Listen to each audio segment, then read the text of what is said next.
It's like I can't walk on the ceiling.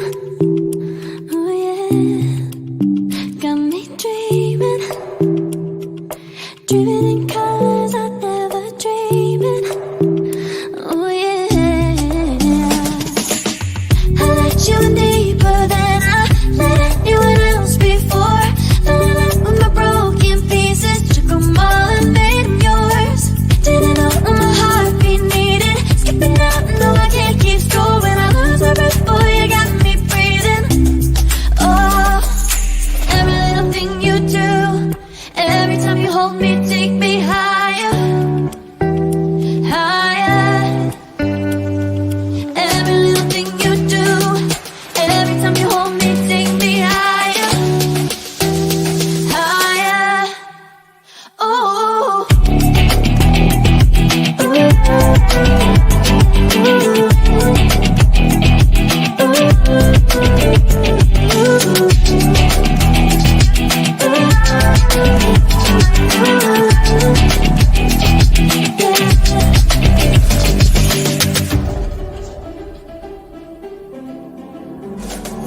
magic.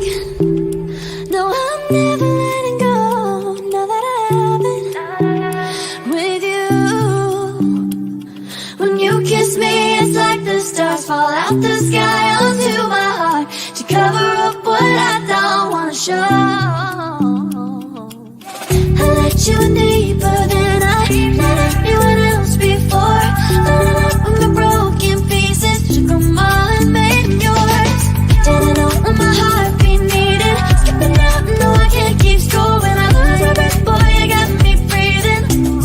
Oh, every little thing you do, every time you hold me, take me higher, higher. Every little thing you do, every time you hold me, take me higher, higher. Oh, you take me higher, you take me higher, baby, you take me higher, you take me higher, baby, you take me higher, you take me higher, baby, you take me higher, yeah, you take me higher, baby.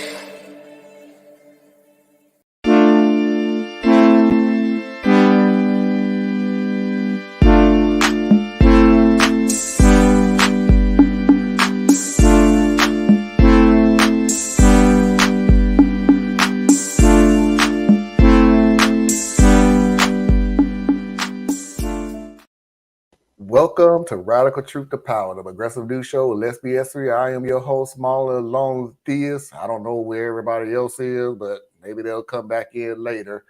So as you can see from the title, we're going to get into a slew of stories.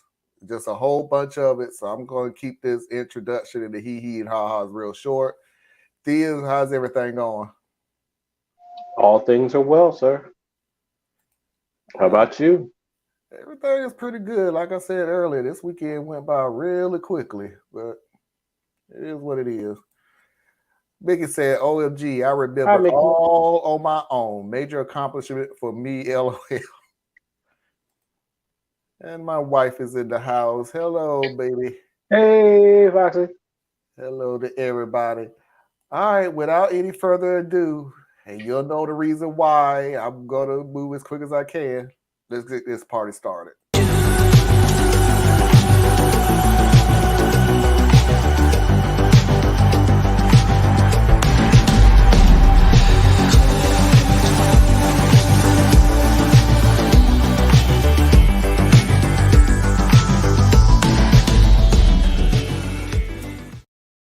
So let's go ahead, and I don't have any video of it because I couldn't find it, which I knew was going to be the issue.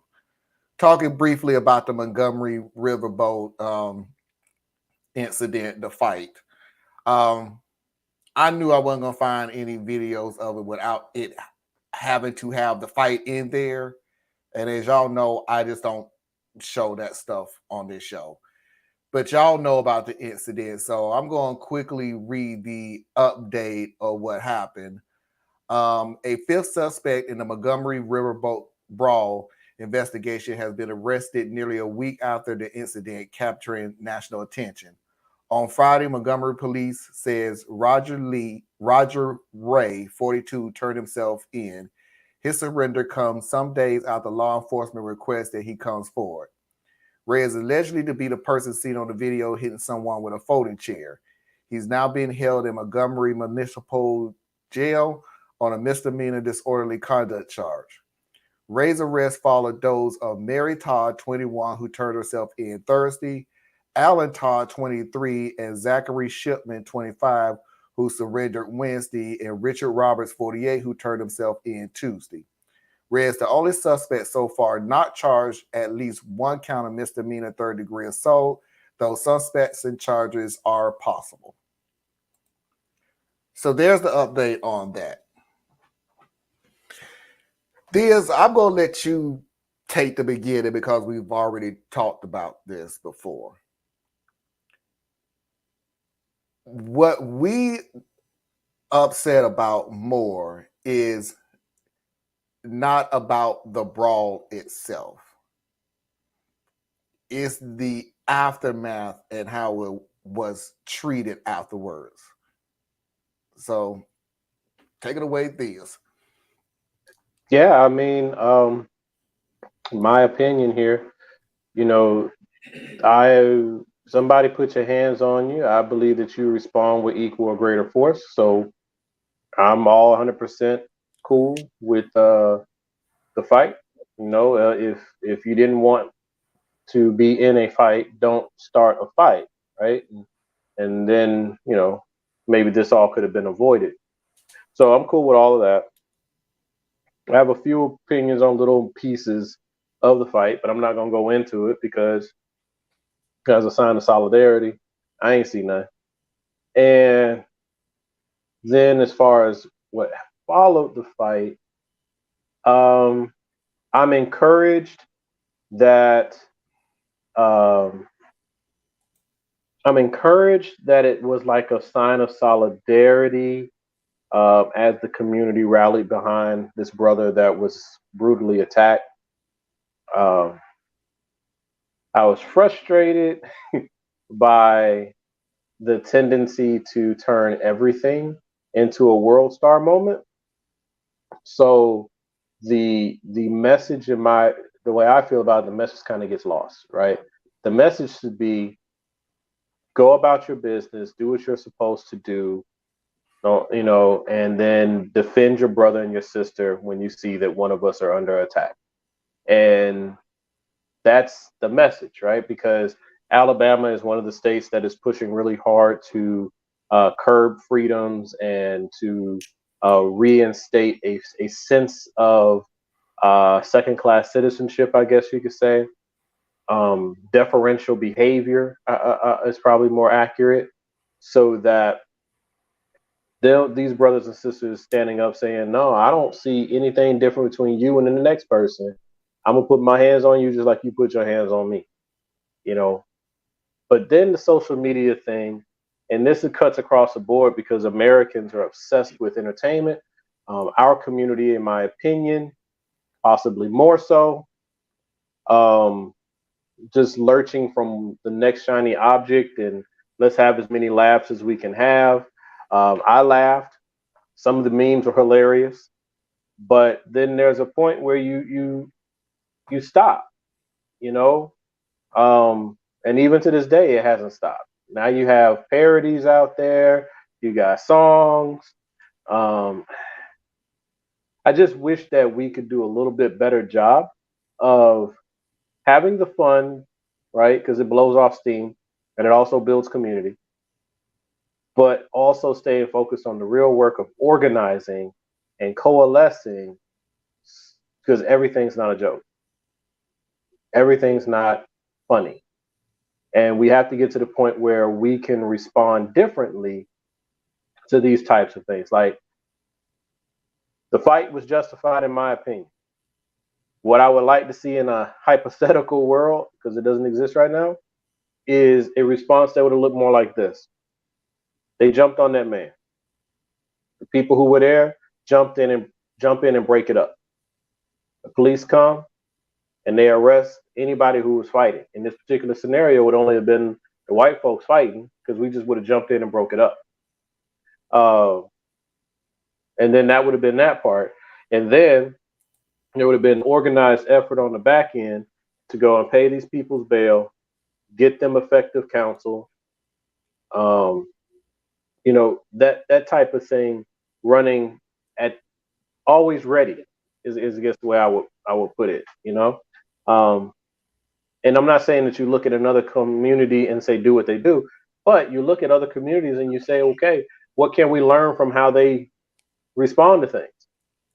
Had this been a member of the Jewish community, you would have seen lawsuits, you would have seen lawyers all over the place.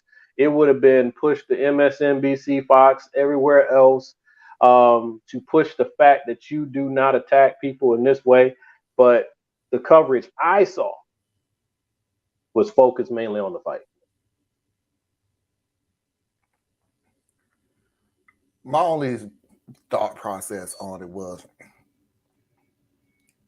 I've said this hundreds of times on this show, when it comes to violence like this, I don't condone it, but I understand it. And I was very proud of my community for taking up the fight when they know that this fight was unfair, that it was wrong. This ain't gonna happen on our watch. And I even made a joke, so I'll tell you my joke. I even made a joke that, yeah, them people thought they was real safe because they was back on their boat. And they thought, tag, this is it. Ooh, I'm in my safe spot. You can't touch me. And you effed around and found out that that's not true at all. The only issue that I have is, my people, you didn't even give it 24 hours before you started making it entertainment. And that's what bothers me. And yeah, I ain't gonna lie, I did laugh at some of them because some of them was funny. Some of them was quite entertaining. Then what normally happens afterwards, then it started getting lazy. Then it was just doing stuff just to do something, just so the spotlight is off the event and put on you now because haha, you're funny. And you're taken away from what that event actually was shown, solidarity. You mess with mine, I'm gonna mess with you. And you turn it into an SNL skit. And that bothers me. Less than 24 hours. Or at least 24 hours. But see, like the first 24, I give it 48 hours. Okay. And I'm good with all the jokes and all of that because we like the joke, man. That's part of our culture. That's actually a part of our culture. And it draws people together and it spreads things faster. That's cool. It's cool. But it's like some things have to be held sacred. And sometimes the objective has to be bigger than the entertainment. So at a certain point, you have to say, all right, yeah, man, but look, right? Yes. But I don't want it to be like black respectability politics at the same time, right? I mean, you want to make jokes, but some things should be sacred though, right? You don't take our icons, Malcolm X, Martin Luther King, Sojourner Truth. You don't take them and turn them into a comic for this. Because in the reality, this wasn't part of a civil rights movement. This was standing up for yourself. This was self-defense, right? This is just another fight. Really, it's just another fight. So like when people talk about it was a holiday, it's not a freaking holiday. It's just these people fucked around and found out. That's what that was. We need to be in that mood, in that mode all the time. But I personally, and I made it a point not to go and be that dude who jumps on people's posts, but I was personally offended by the ones where they like all of a sudden you got Malcolm X holding a chair, or you got Martin Luther King holding a chair, or you got, you know, it's just like it's nothing sacred. You could do anybody else holding a chair. You can have the random slave lady holding a chair like I did. You can have there's all kinds of stuff you could do. All kinds of stuff you could do.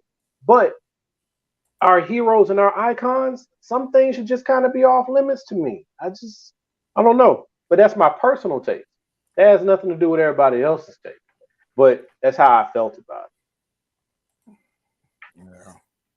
I just know from history that the more you make, and this is what I'm saying right here. I am not saying that eventually you're gonna have to make some jokes about some events to keep your sanity in this country. But I know from history that the more you keep joking about it, the more the message is lost. If it's not a big deal to you, how's it gonna be a big deal to them? Yeah, that's my point. Let's just be real about it. Let's just be real about it. If you can't take it serious, you can't be mad when your adversary doesn't take it serious. That's the thing. And that, like I said, this is not about black respectability. Well, you got to make sure you told a lie so you don't look funny in front of people. No, I'm not saying that. I'm saying, what are we after? Right? I'm big on, fuck them. I don't care about them. Right? I don't care. They're gonna do what they're gonna do. I'm concerned about us. We're in a rebuilding mode. We're in a growth mode. So what is it that we are after, and what is it that we want to present? Right? So part of what we want to present is that you don't get the jump on one of us. This is not, we are not subjugated yet. Yet. You know what I'm saying? So part of the message was don't put your hands on it.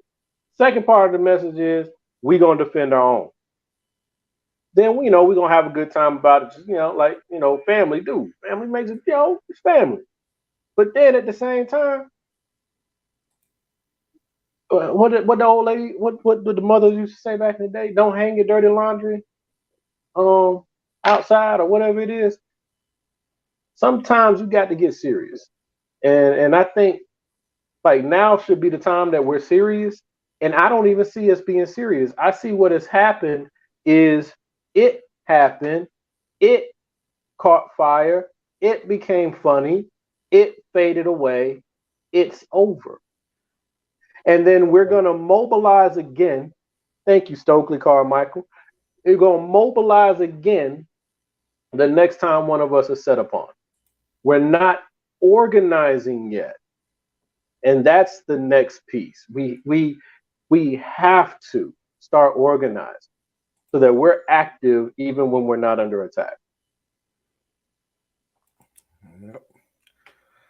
All right, let's move on to the next one. We can slow down now. That was shorter than I thought it was going to be. So we can slow down now. Issue 1 in Ohio. The video explains exactly what it was. I have a 2-part video, one that's describing the issue 1 vote in Ohio. And then right after, I have a video from Bo of the fifth column, explaining a significant thing that I thought I talked about it yesterday. Maybe I didn't. These shows run into each other. So maybe I said something about it yesterday. Maybe I didn't. But here is the issue 1 vote in Ohio. But first, we have an update on news out of Ohio, where the Associated Press is reporting voters overwhelmingly rejected the ballot proposal known as Issue 1 at the polls Tuesday. Passing the measure would have made it more difficult to amend the state constitution at the ballot box starting this November, when voters will consider a measure to enshrine abortion rights. Citizens were asked to choose yes or no on whether to raise the threshold for passing amendments to 60% of voters, up from a simple majority. It would also have imposed other limits aimed at holding up future amendments. Officials reported a bigger than expected turnout for Tuesday's special election. Analysts say it could be a bellwether for the November ballot measure. That's when voters will decide on a state amendment to guarantee access to abortion. Several other Republican-leaning states have passed similar measures protecting abortion access. Right now, Ohio has a law in the books that bans most abortions, but it is currently on hold while a court challenge plays out. GT Massive, welcome to the show. I'm make sure that I shout you out. Welcome to the show. Hope you enjoy yourself. Right after this, I want to show you what Bo was talking about, which again, I thought I was talking about it yesterday. Maybe I did, maybe I didn't. I'm not sure. About the future and what the Republicans are not paying very close attention to. And Democrats need to, I'm saying it for the sake of saying it, okay? Trust me. And where Democrats need to not only pay close attention to it, but take advantage of it. And to every Democrat that went whoosh right over y'all head. So, okay, here we go. Okay, so the results aren't completely in yet at time of filming, but they're definitely close enough to let you know what happened.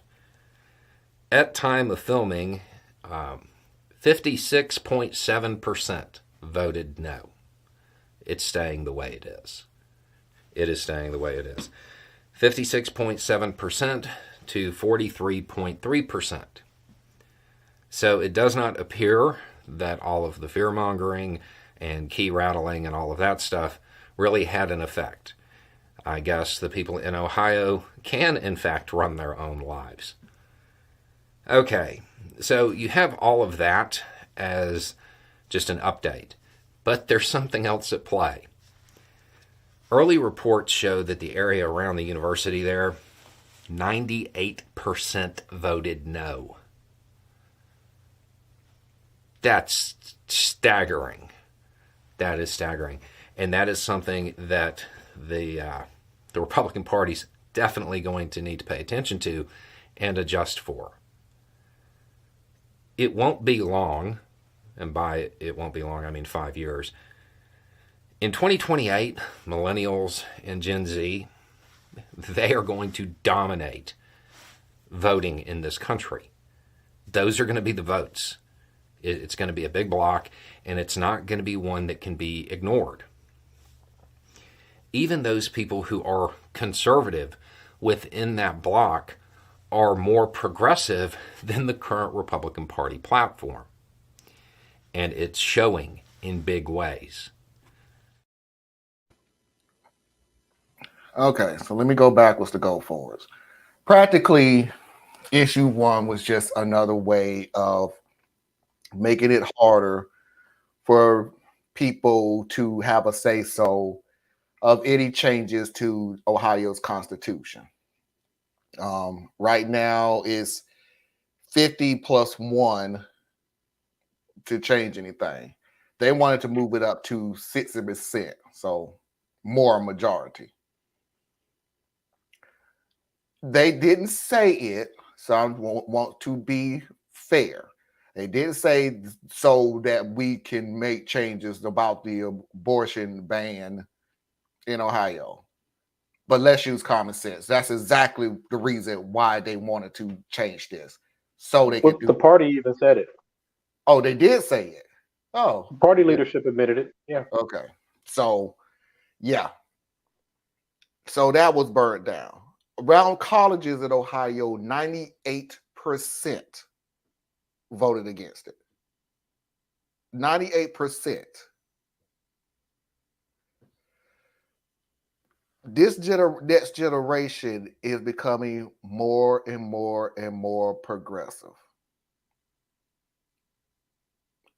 And the Republican Party sees this. Remember the dude that I said wanted to raise the voting age to 25 unless you can pass a civics test every year up until that age.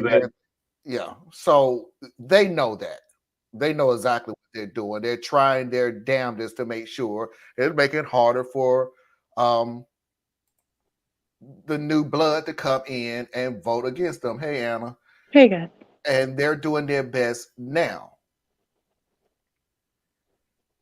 This was step one, figuratively speaking, because God knows this wasn't the only state. I'm just making a point.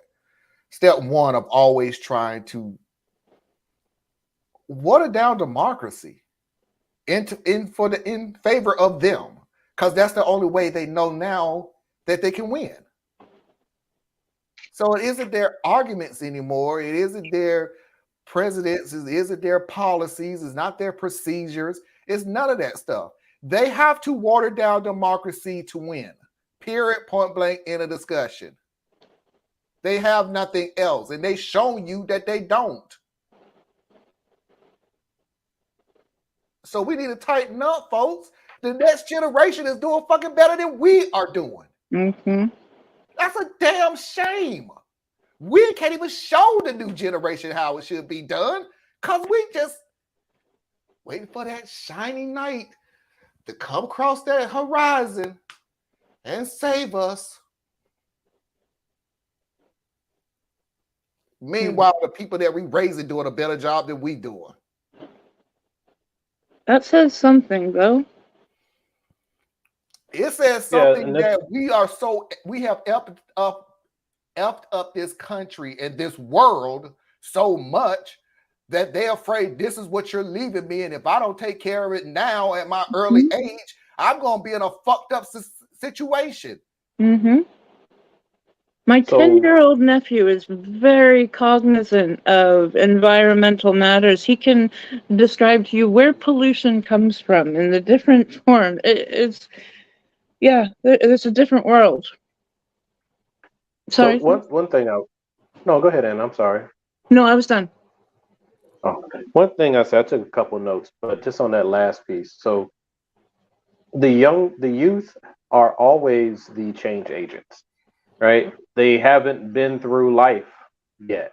They haven't had hopes, aspirations, and expectations, dulled or beat down or watered down, so it's natural that they do this. In fact, they're kind of like the 70s generation, like, because everything's a cycle. So they're like that group of kids, right? So right, it just makes sense. And it's frustrating that our generation didn't do more, but our generation is like the second generation to benefit from affirmative action. So we came up through a different era in America's cycle. And our children are looking at it and they're saying that, what they're inheriting is garbage, and they're paying attention. But I want to go to some of my notes. One of the things I want to say about the Ohio thing, to me, there's still bad messaging going on here. So I get why the focus is on abortion, right? That's what you always hear. Whenever they bring up this thing, they talk about abortion. But so I guess in a way that is almost good messaging, but it's obscuring an important point, I feel. So abortion is a topic that is a rallying topic. It's a mobilizing topic. You guys are going to hear me say this a lot. Mobilizing and organizing, two different things. Yep. So it's a mobilizing topic. Everyone, I can't think of an exception, has or is either has a woman that they care about in their life or is a woman who cares about their life, right? It crosses every group, right? I don't care where you subclassify being a man or a woman. Sorry, y'all out there who, non-gender confirming and all that, but I get it. But that's not talking about y'all right now, so hold tight. We're talking about sex, not gender. Right. The basic building blocks is male and female, okay? So we all have these groupings no matter where you want to put your ideologies.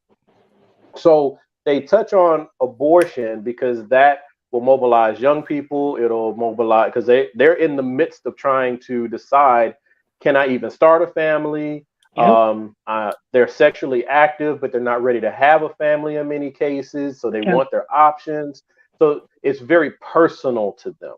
And Mhm. then with like our generation and a little bit older, you know, in many cases, we're done with the kid making process.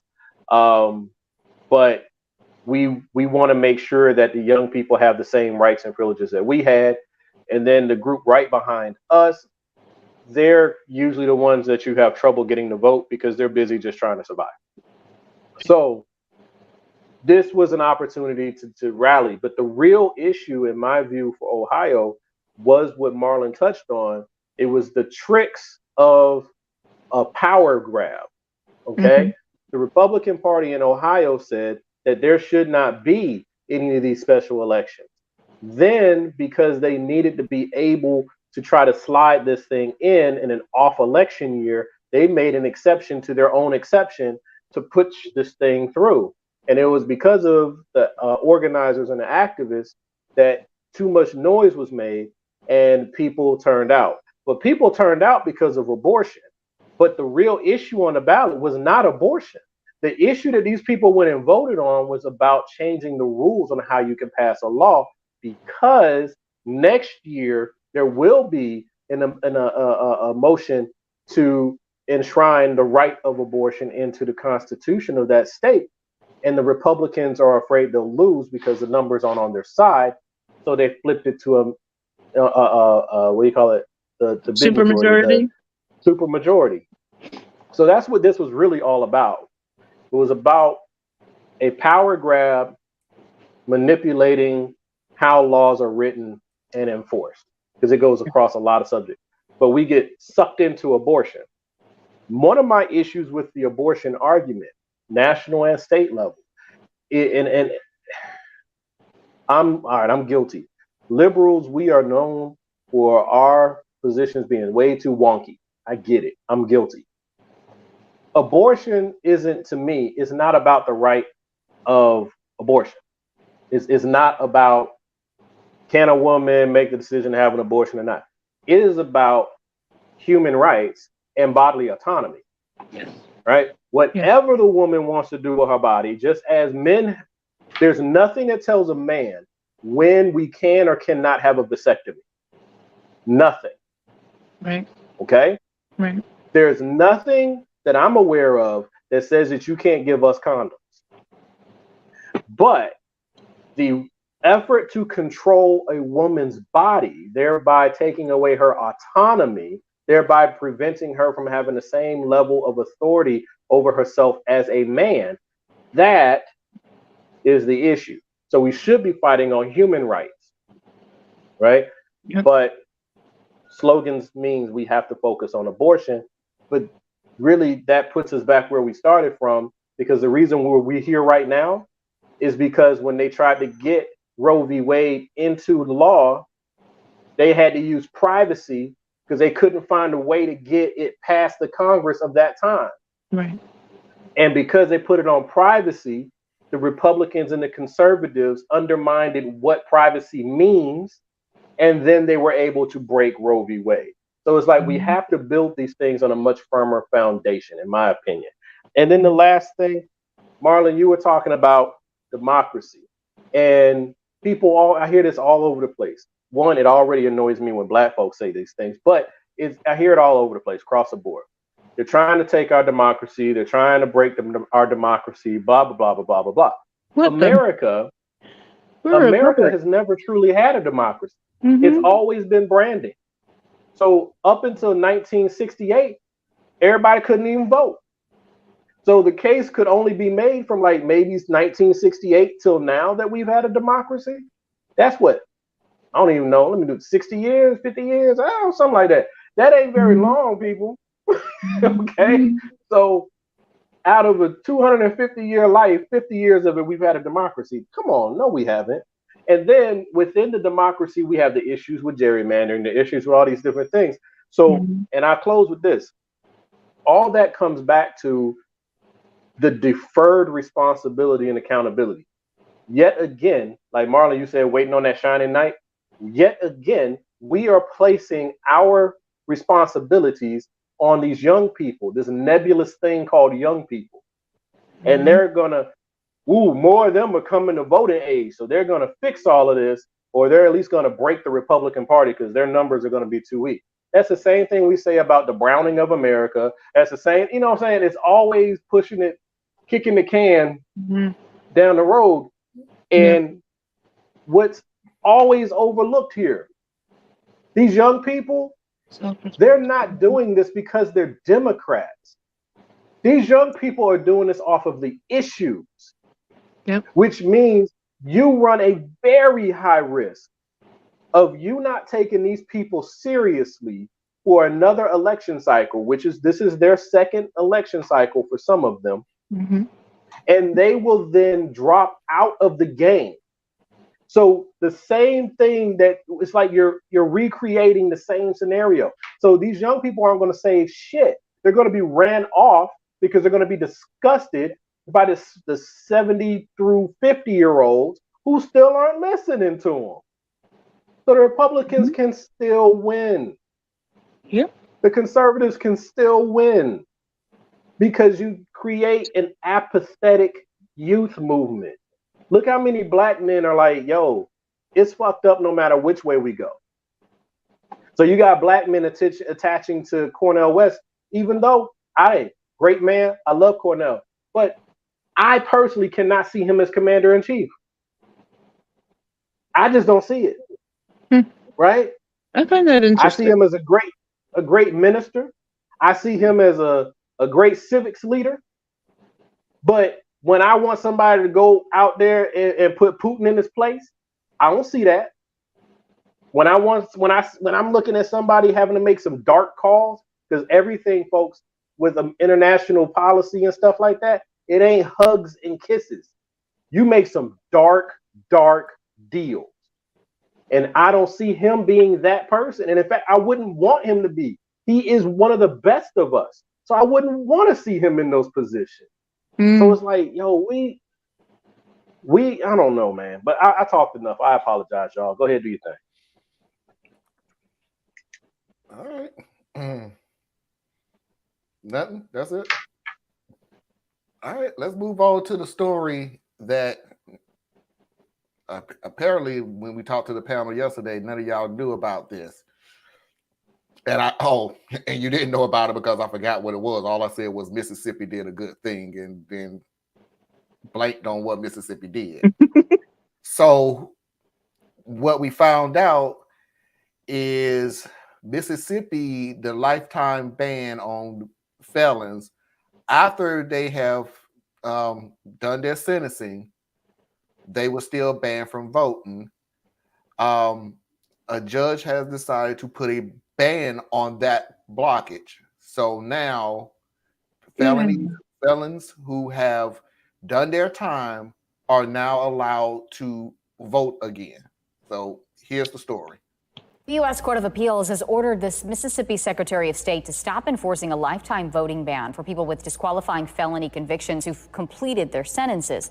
Two judges on the 5th U.S. Circuit Court of Appeals panel ordered the Mississippi Secretary of State to stop enforcing the law that was established back in 1890. According to the judges, the law disenfranchises people convicted of specific crimes, including murder, forgery, and bigamy. Lawmakers say the decision to overturn this old law will restore voting rights to tens of thousands of Mississippians. You had a lot of groups that would go out and try to get everyone's voting rights restored. We would go through the process of finding out if they were released and paid their debt to society, and then petition the committee on the House side as well as on the Senate side to take it to a vote in order to have these individuals' voting rights restored.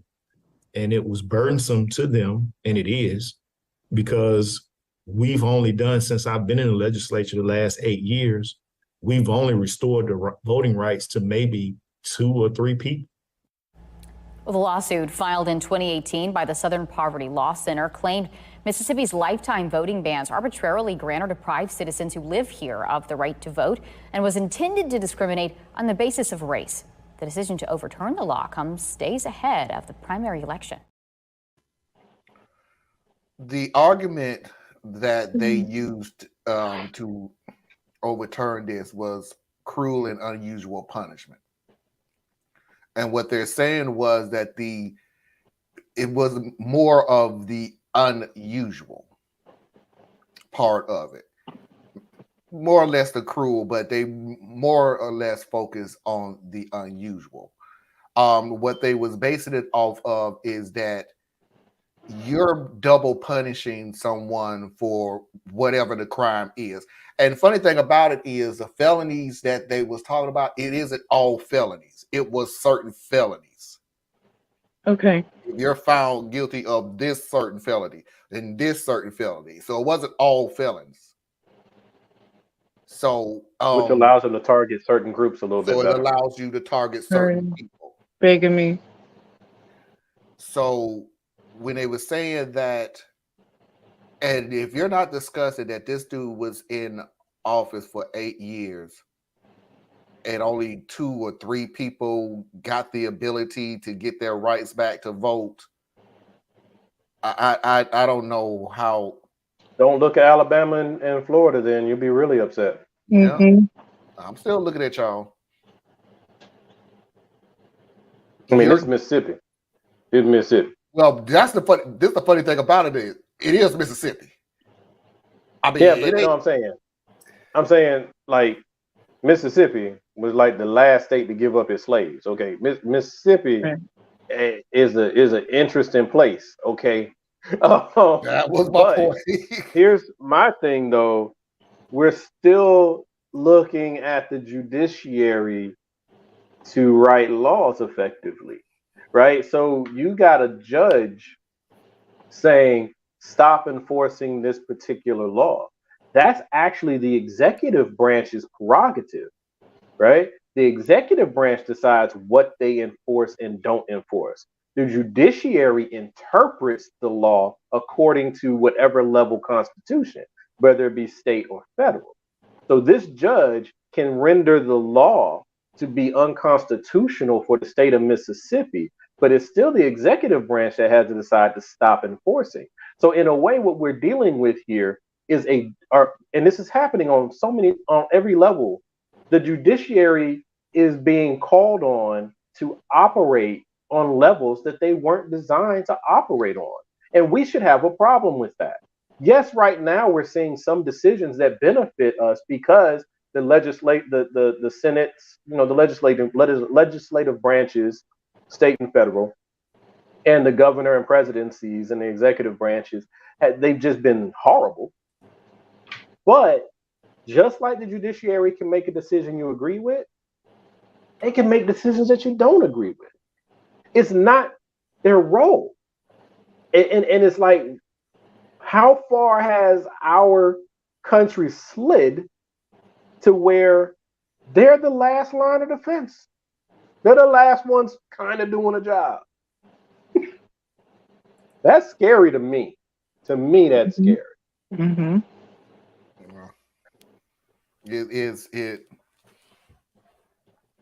I didn't know Mississippi. First of all, I'm sorry. I just can't get it out of my head. It's Mississippi. I mean, we don't have but we can't. We don't have many, but you got to admit how bad this country is when we still know what Mississippi is going to do, Alabama going to do, Louisiana going to do, Kentucky going to do, Texas is going to do, Florida is going to do, Arkansas is going to do. You are in your own freaking category of effery. Yeah. The bigotry and the identity Olympics or whatever you want to call it is so thick in the old South that we already know of the like 8 states off top that just be like, well, what do you expect? And that says a lot about the country. With all the demographic shifting, with people moving, with industry and all of that, there are still 5 to 8 states that you just know what to expect. Because they intentionally keep big industry out so they can maintain these old school control. And then the ones like Florida who just completely rewrite, they just flip the script altogether, and they move a lot of bigots move there, and then they overpower the state. Because it's not like the homegrowns that are really that bad in Florida. It's all the old people who moved to Florida. And then they created a whole ecosystem that brought more people like them, their thought process to Florida. So Florida flipped. Texas would flip, but they keep immigrants from getting the ability to vote. They do these things with the voter disenfranchisement that you just brought up about Mississippi. You know, it's personally, I say, unless part of your sentence is a suspension of your citizenship, you should still retain the right to vote. Mm-hmm. I don't care if you're in there for killing 50 people. Until they pull the switch on your chair, you should still be able to vote in these elections. Because as quiet as it's kept, these states, the inmates still count.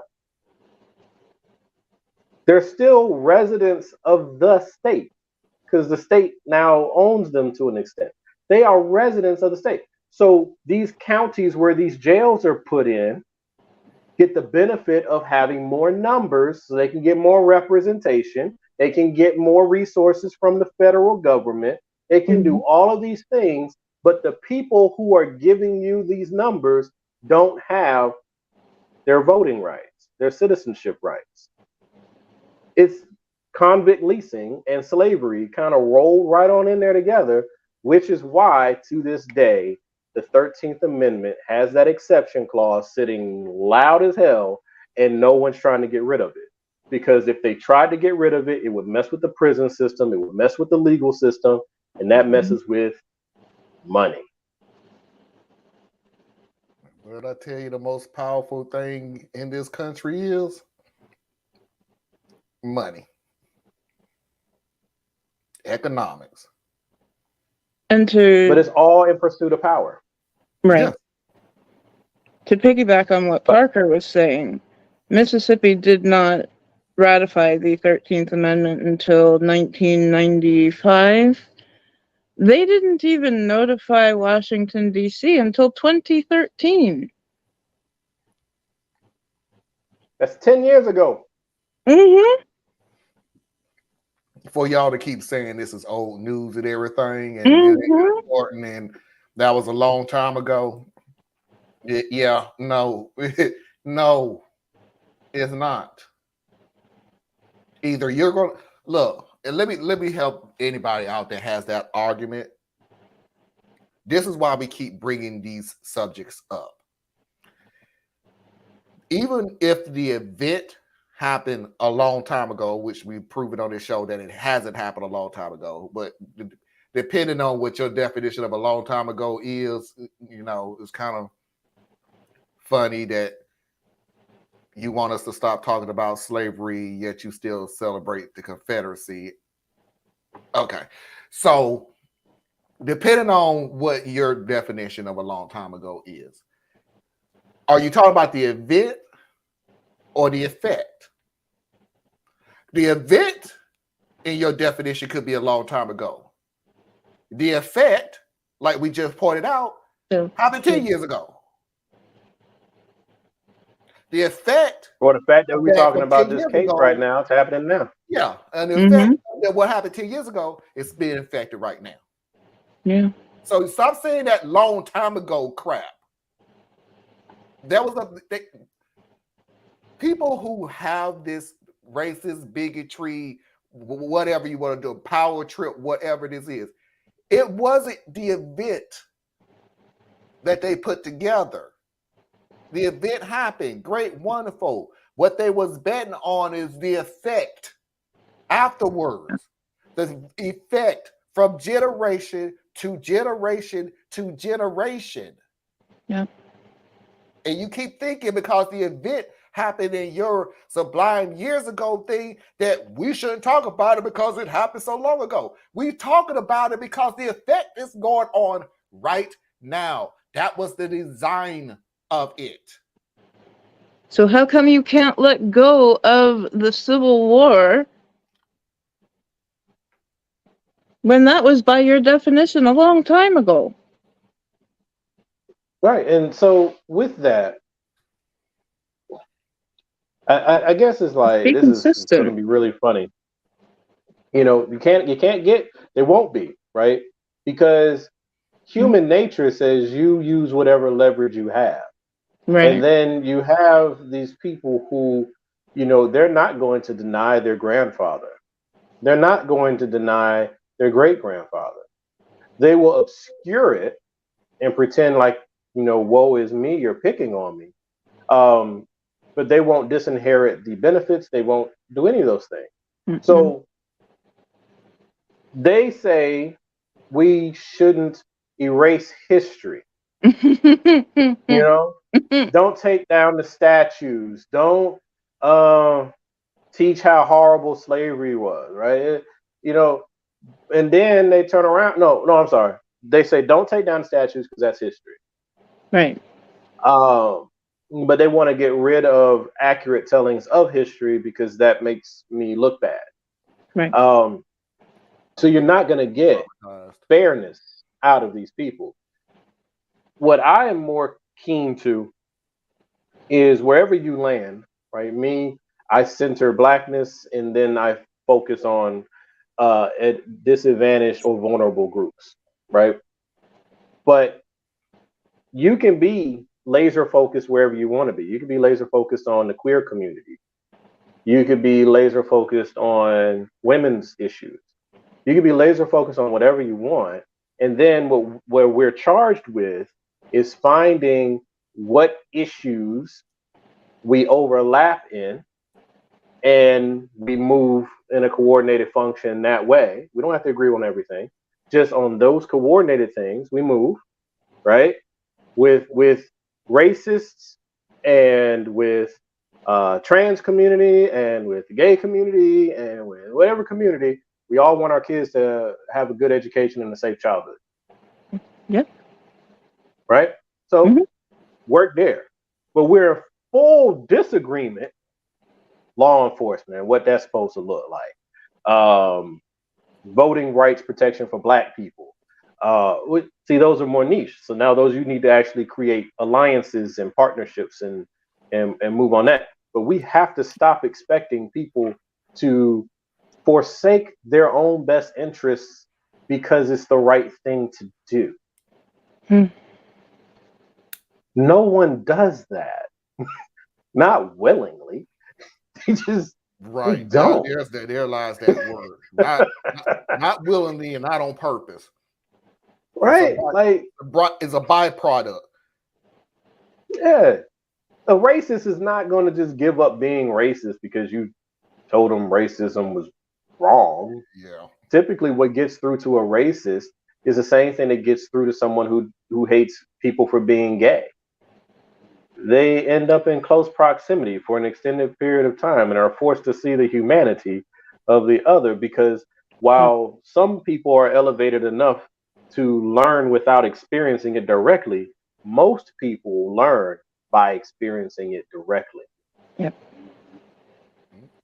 And that's an unfortunate thing, but it's the reality. That's reality. Yep. All right, let's move on to our last story, and this will be a short one because your boy Trump. That's your boy. Ain't my boy. Oh. SCIF, a SCIF room. SCIF stands for Sensitive Compartmental Information Facility. Basically, it is a building that can be put together. Special material, bug proof. You can't bring your laptop, your cell phone. You can't bring any electronics in there that has the ability to record any information that is being shared in that room. Mm.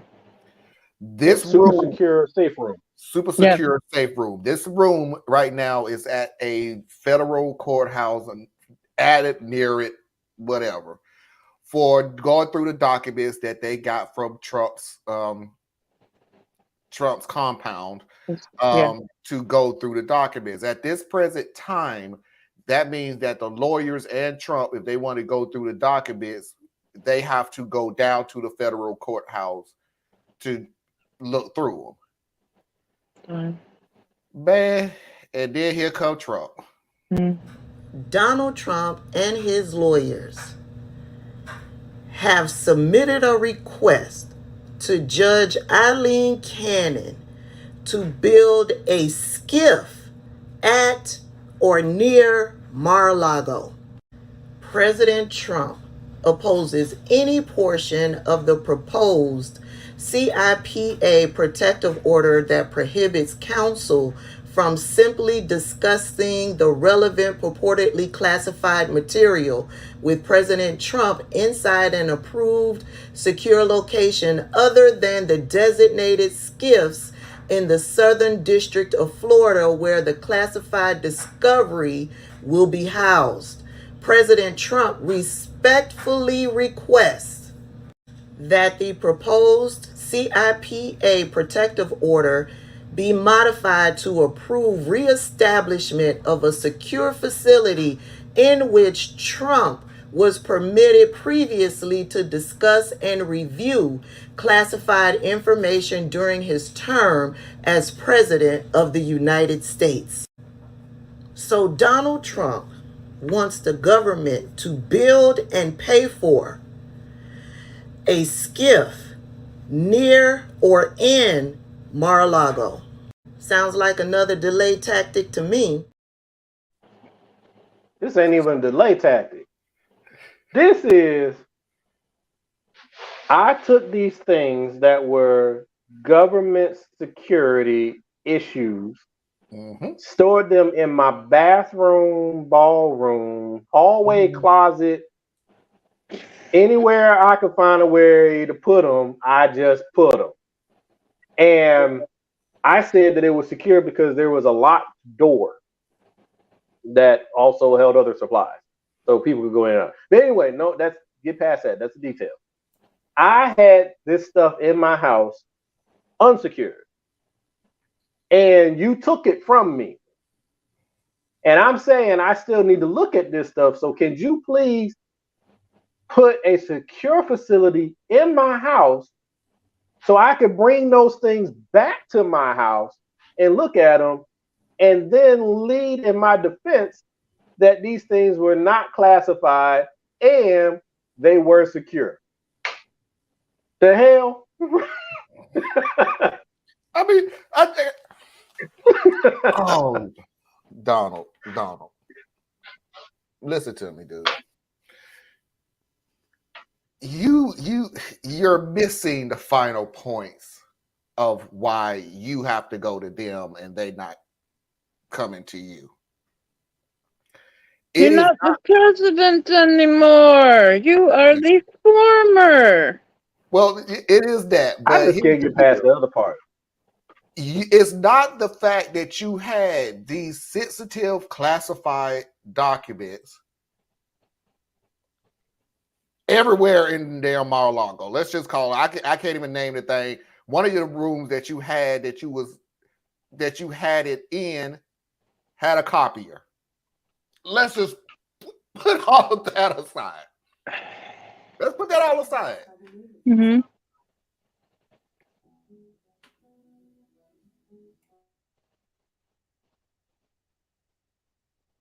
What happened? Marlon, you went mute. Alexa turned on for some reason. I have no idea. Oh. But anyway, it wasn't the fact that you had this stuff all over the place willy-nilly. It's the fact they can't trust you because you ran your mouth off and was showing documents to people that wasn't vetted to look at these documents. Marlon, it's worse than that, brother. I stole a car. I stole a car. You came and took the car from me so that you could use it as evidence to prosecute me for stealing the car. But I need you to bring the car back to me because I left some things in the trunk. That's how dumb this is. I stole the documents, didn't secure them, so you are arresting me for stealing the documents, and you took the documents from me. Well, I'm telling you, give them back to me, but we got to make sure we do it right. So build me a skill. Right. And then we supposed to trust you that you would use it though. That's I don't care what he does with it. No. LL is right. He's so out of touch. He doesn't hear what we hear. But his lawyers, right? I know you got to do pretty much what your client says, but you're a lawyer, so there's certain things you don't bring up, no matter what your client says. I don't care what your client can say. Go tell the judge that I want peanut butter and jelly. You're not gonna go tell the judge.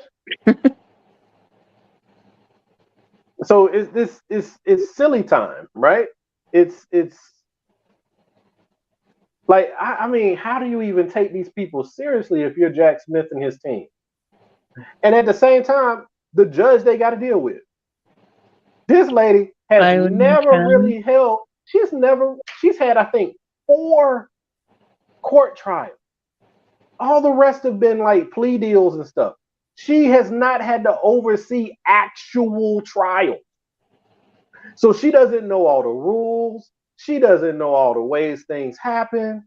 She doesn't know. So she coming in there watching something on Fox News on Tuesday and repeats it on Wednesday. And then Jack and them got to look at her and be like, yeah. No. I don't know about that, Thiz. I look it up. I don't know. Like I agree with what you said about. I agree with that. I'm just saying, Jack Smith, if that's your real name, Jack Smith is a special kind of dude. I mean, Jack Smith is a walking don't give a F person. That dude is ice cold. That dude is cold. So I don't know. This dude is thinking he's Robert Mueller before everybody else. 20 years younger. Yeah. Yay. He you know you good when you know when to change your name. Why y'all keep saying that man changed the name? He may or may not have, but why y'all do that? You see, why y'all do that? These conspiracy theories, they undermine everything. Everything. The man's name is John. Jack is quite often used as a diminutive of John. John Lumen Smith is his name. Oh, see, there you go. If that's his real name, stop it. All y'all out there, stop it. Stop it. Oh, hey, LL. Thiz, it's just me. Or is he asking for permission to lock the ish up properly so he could argue it was already locked up? Pretty much. Right. Put it past I'm gonna lock it up this time.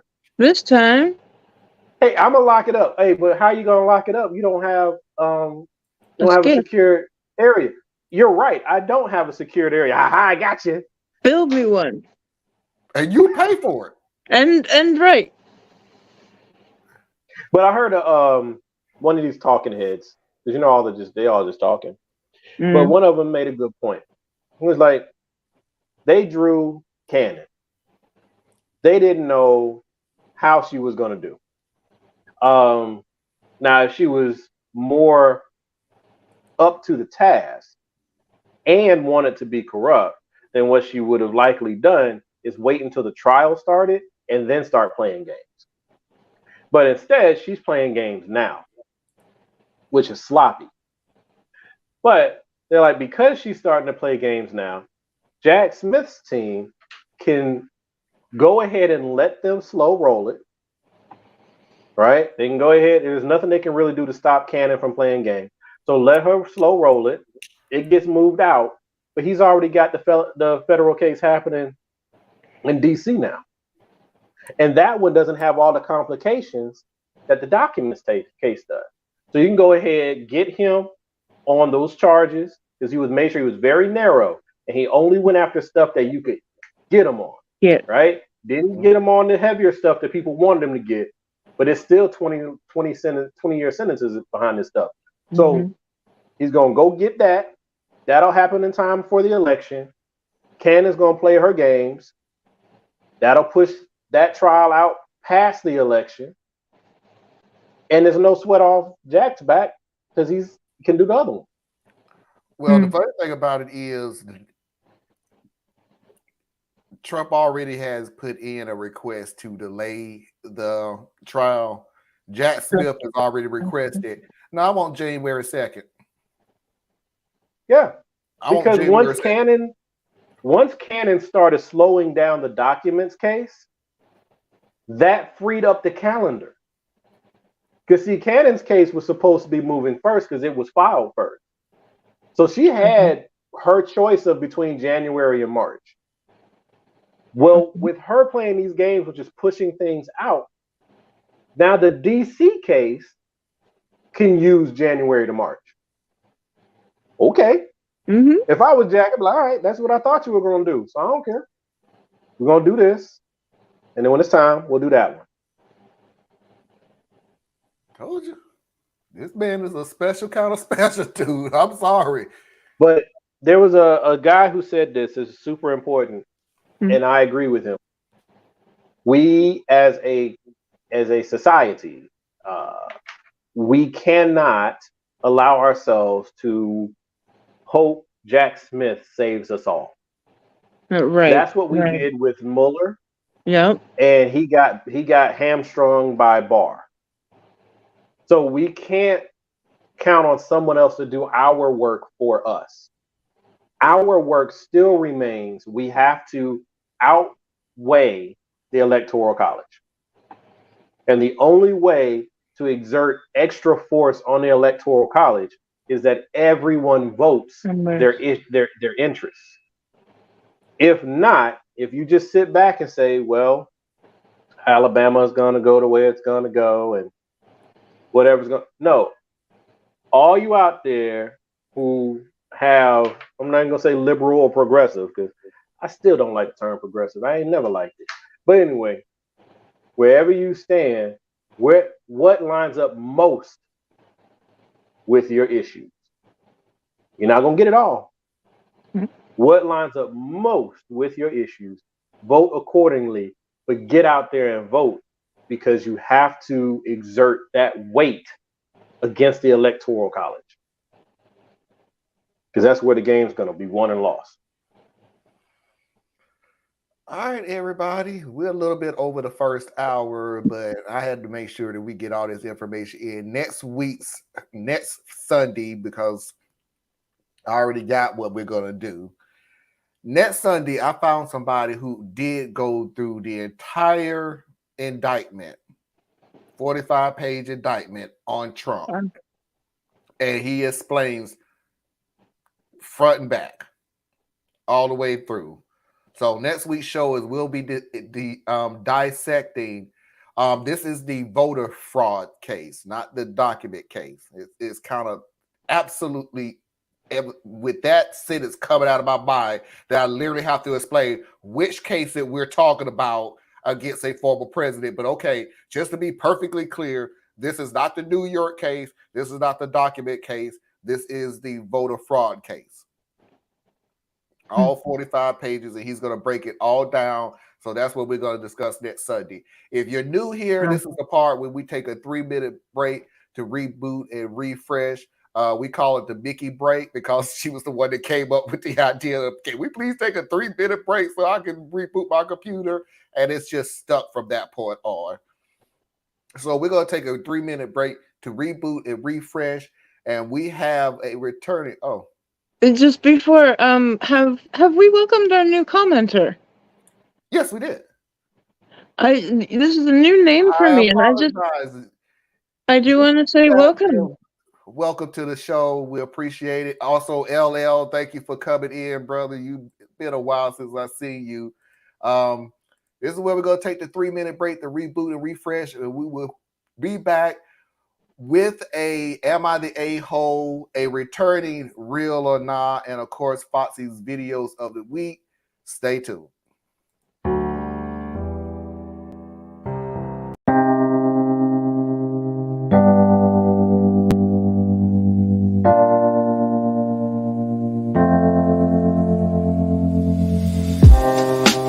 Living for weekends, wishing I could take a break from this world.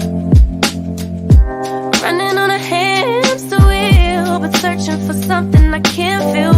I just wanna be a lost girl and fly. Take a breath, feel my wings spread, levitate above the ground and make eye contact with clouds. Now I'm rising, I'm soaring above it all. I just wanna be free, finally, finally, finally. I wanna be free, finally, finally. I wanna be free, finally, finally, finally. I wanna be free, finally, finally, finally. I always daydreaming, never imagined I lose my spark. Living in this crazy time, putting back the pieces of my mind. I know how to run from the dark and fly. Take a breath, feel my wings spread, levitate into the clouds. I'm so high above the ground. I'm rising, I'm soaring above it all. I just wanna be free, finally, finally, finally. I wanna be free, finally, finally. I wanna be free, finally, finally, finally. I wanna be free, finally, finally, finally, finally. Higher to a bird, you, I'm rising, I'm soaring above it all. I just wanna be free, I wanna be free, I wanna be free, I wanna be free, finally, finally.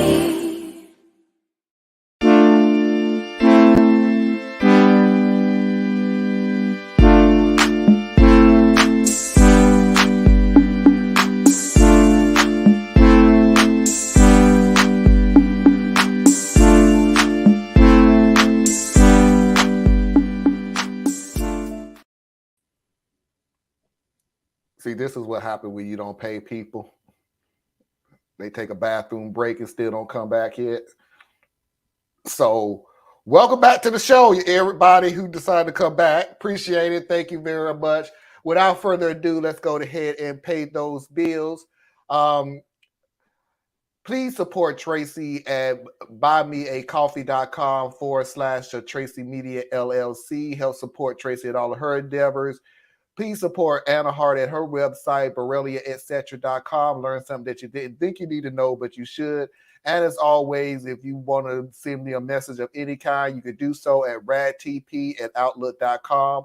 That's RADTP@outlook.com. And I am so disgusted for many years. I've been trying to say that stuff word for word and phrase for phrase. And when I finally got it done, I got to cut it in darn near a quarter. Took me 3 years to get all that stuff out, and now I got to learn all that stuff all over again. That's messed up. Buy me a coffee. JC Massive. Obama said it more than one way before being elected. We have to do the work to improve our situation. Mickey, JFC, Gore Hughes, loud exploding sounds that they are in my backyard. There are no houses there, just wood. Oh, Jesus effing, you know what? Mm-hmm. Huge loud JFK. explosions? That sounded like they were in her backyard. Mickey, please, please. Ooh, be careful. Keep us updated. Mm-hmm. Scared the shit out of me. Scared the shit out of me, and I'm not even there. Yeah. And then LL, of course, is laughing at me because that's what LL does. Am I the a-hole?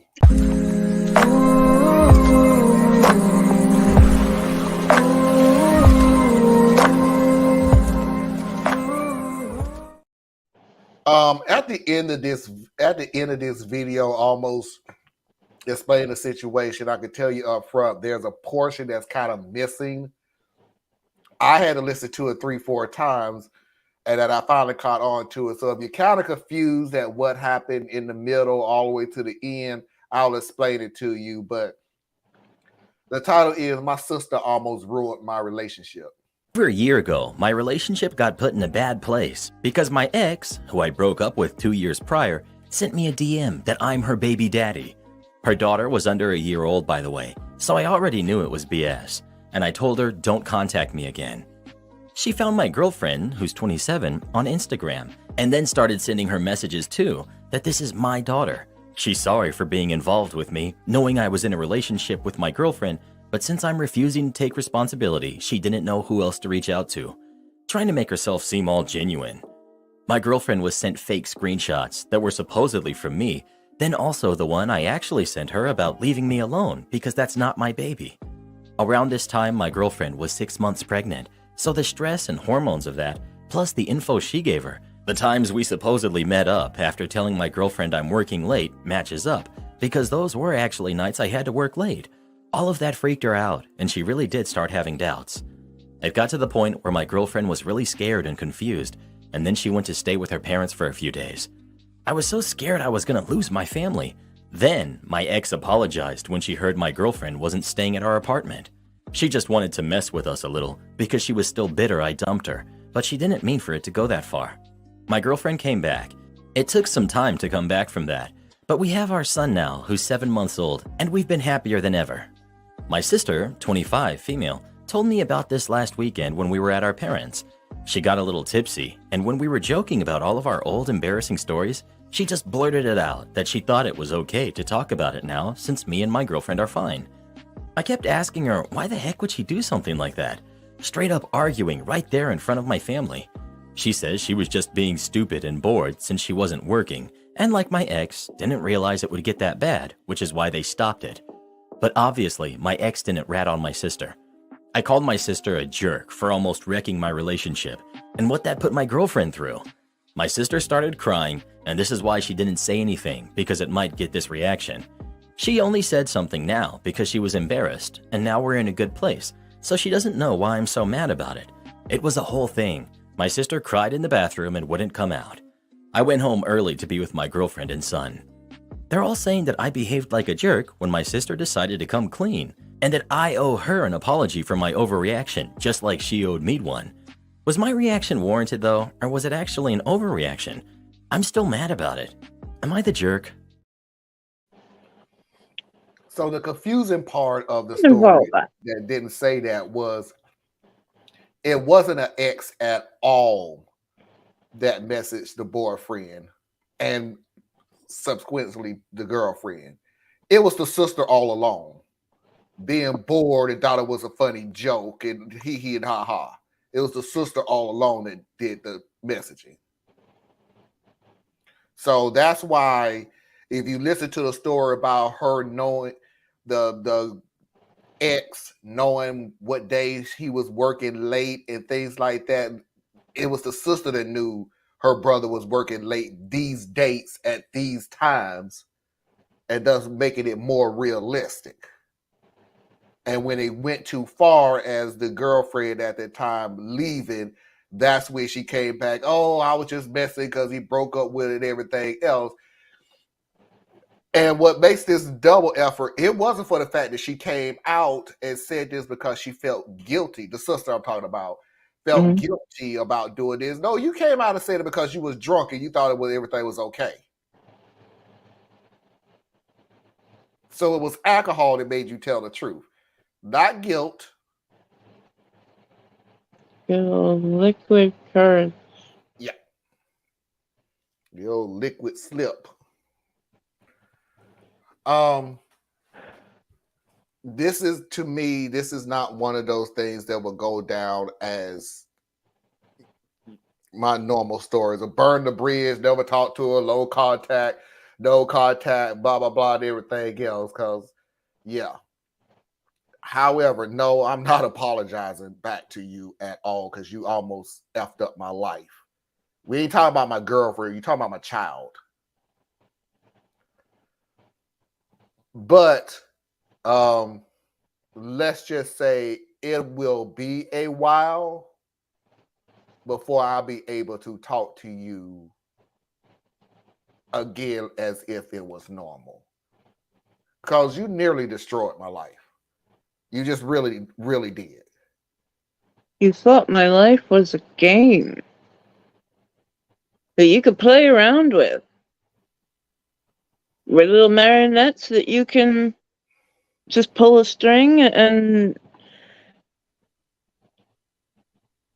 people, there are things out there called hobbies.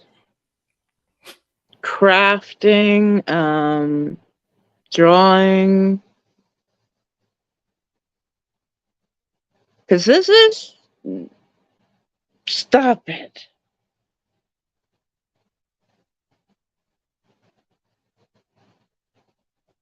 And this level of manipulation.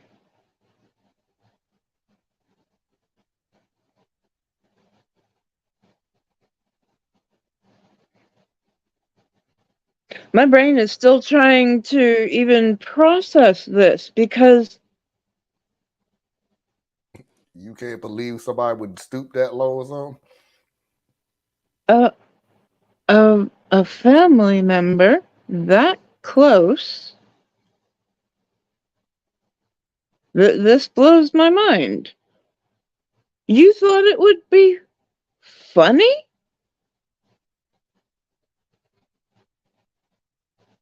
Number one, my partner was pregnant.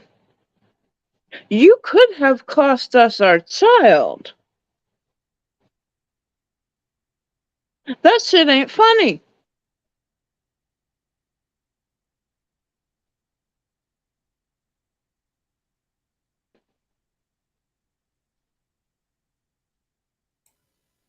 Is this real or not? I almost went... Nah, this is am I the a-hole? Because I could believe somebody doing this and it would still get the same reaction from me. Yes, sir, you did not... Now that I actually know the layers of this all, I would say you held yourself in pretty well. Not the a-hole. You don't have to apologize.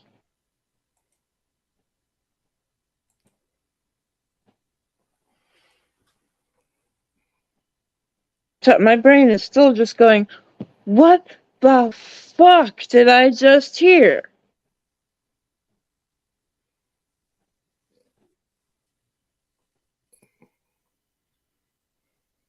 What? Theus? Well, this is one of those times I'm saying amen to everything that Anna said. I got nothing. That's it? What? I mean, she was malicious. She was cruel.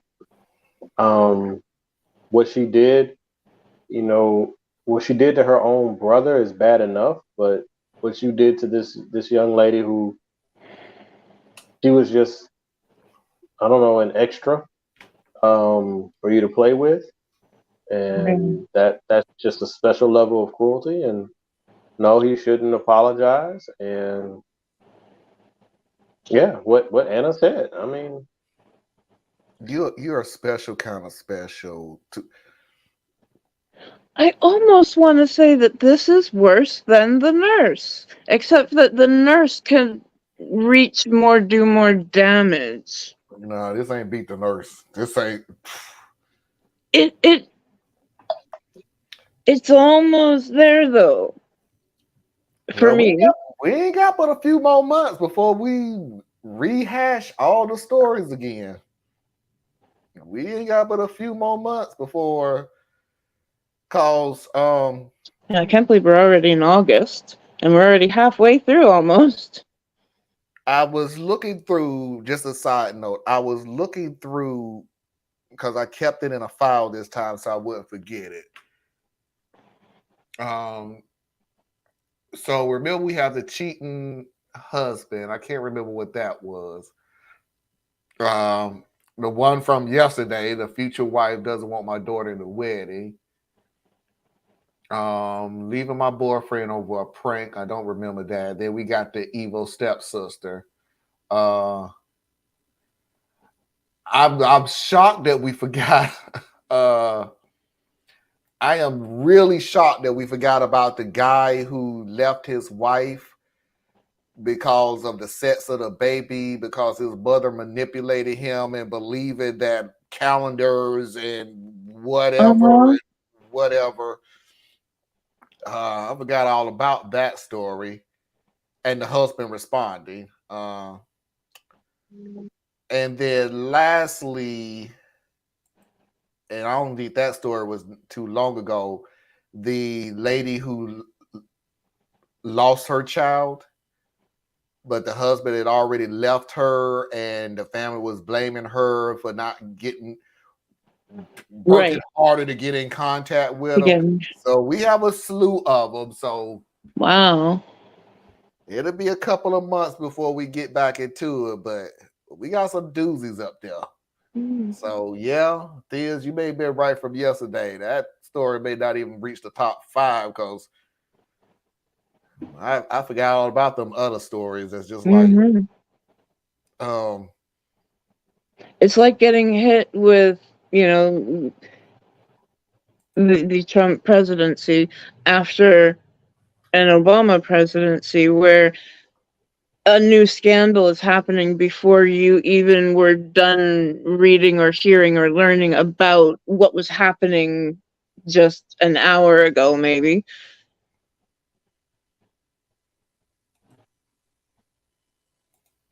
I wonder why our brains can let go of some things so easily. I don't know the neurology of it. Because this is just not good. I deemed it a TikTok society.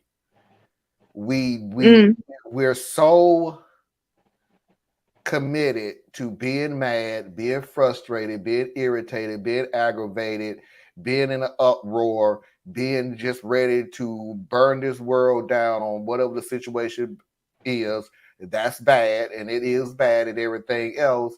And then it's a lull, and we let it go until the next one. But even if you think back to a time where we only had TV, we had the news to give us our national affairs, and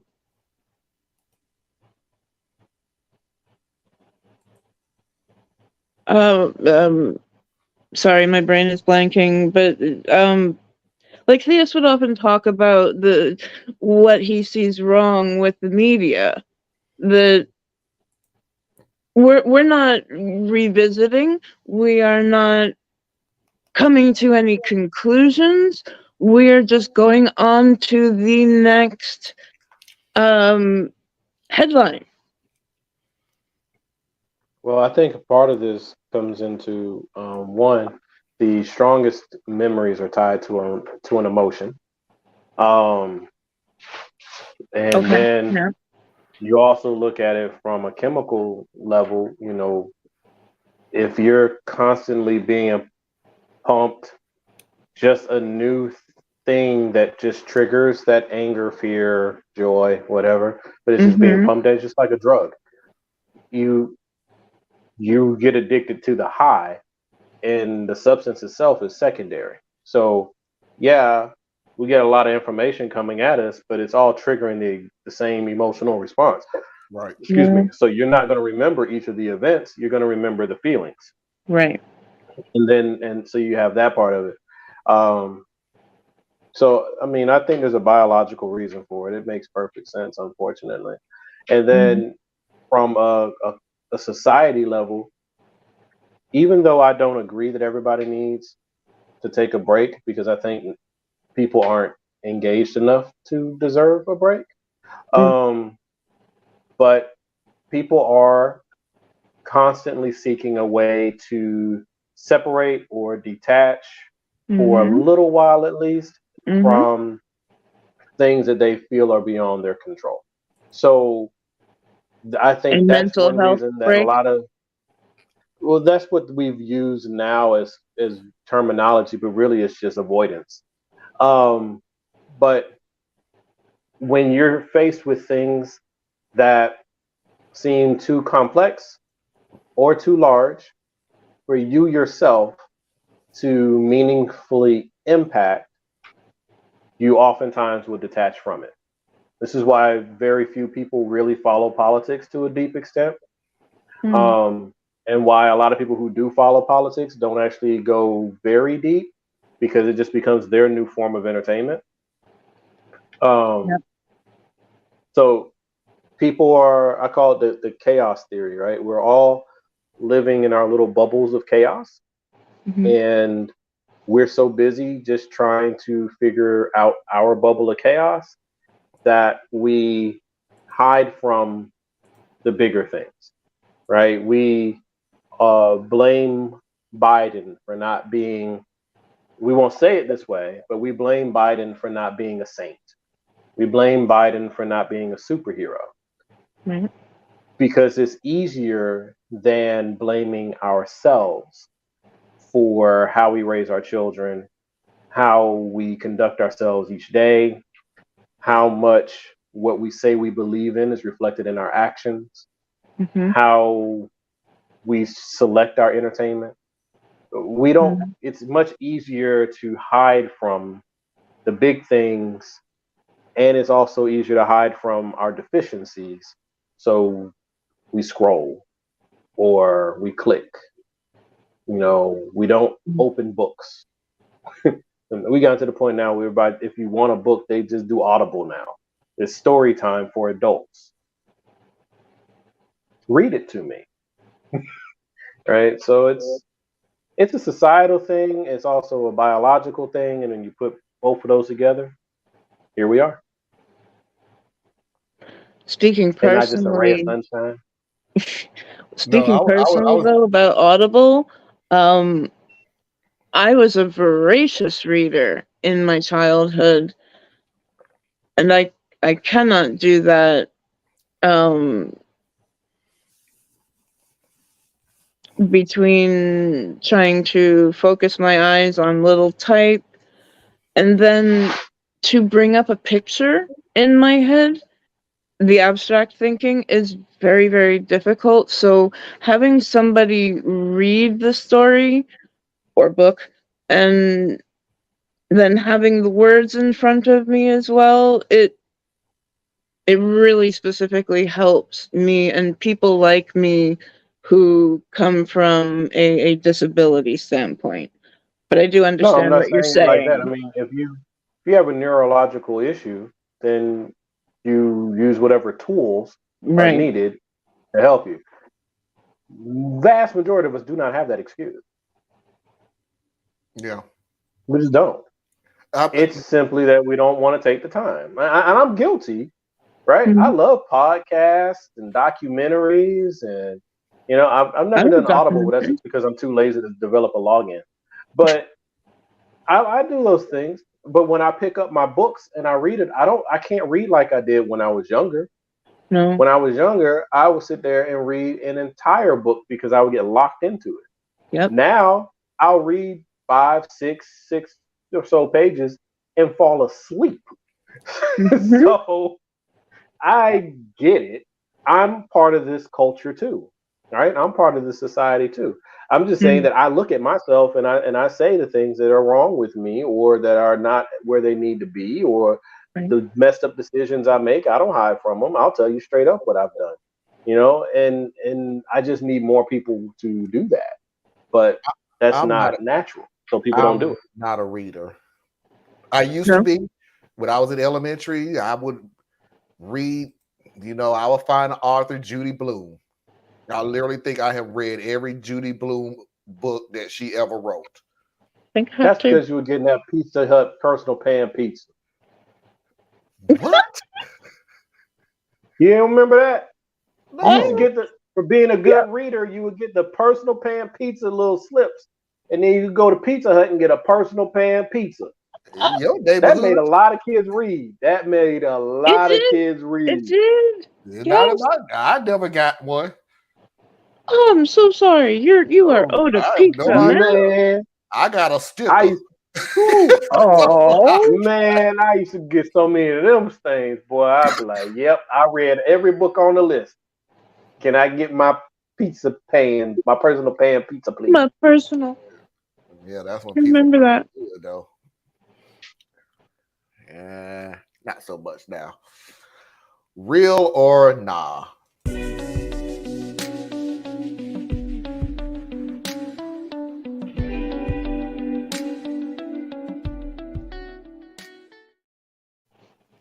Okay. Off the bat, I'm not gonna tell you my answer, of course. However, am going to tell you there's a part of the story that made my decision for me. So it wasn't even the whole story. It was just one portion of the story that made my decision. I hate my wife's best friend. Her over this. I'm a 26-year-old man, and my wife, Kate, is 26. I hate my wife's best friend, Lisa, who's 26. Some backstory. I met my wife when we were in high school and we had the same friend group. After a few months of knowing Katie, I fell in love with her. I ended up confessing my love for her since we went out on many dates. We dated for about 6 years. Then I proposed to her. We both were extremely happy with each other. We told our family and friends. Lisa, whom my wife has known since they were 7 years old, wasn't so happy, nor did she congratulate us. At the time, I didn't really wonder why she wasn't happy that her best friend got engaged. My wife asked Lisa to be her maid of honor. After 4 years of marriage, I noticed that my wife, for some odd reason, changed her mind about a lot of stuff. Lisa started to visit my wife 3 to 4 times a week, but after every time Lisa visited us, me and my wife would have a disagreement over small things, like her wanting to become a housewife and that I have a problem with it. To be clear, I don't have a problem with it whatsoever. After 2 months of this, my wife moved back in with her parents for some space. After she randomly came back, she stopped trusting me with simple tasks. After my wife became pregnant since May of this year, I noticed that when Lisa came to our house, my wife started to change. A month ago, I came home early, and I couldn't help myself but overhear their conversations without their knowledge, and I heard Lisa talking bad about me, and telling my wife that she should abort the baby so the baby sign wouldn't be an Aquarius? My heart broke when I heard my wife saying that she was considering doing that.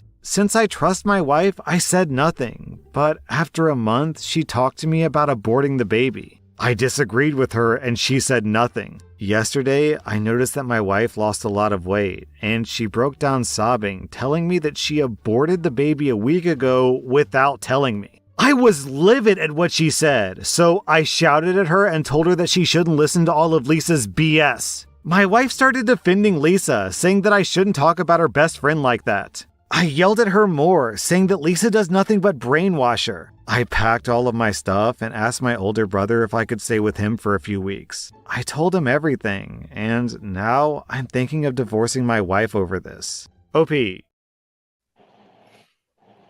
I'll let I'm everybody gonna go with talk. nah.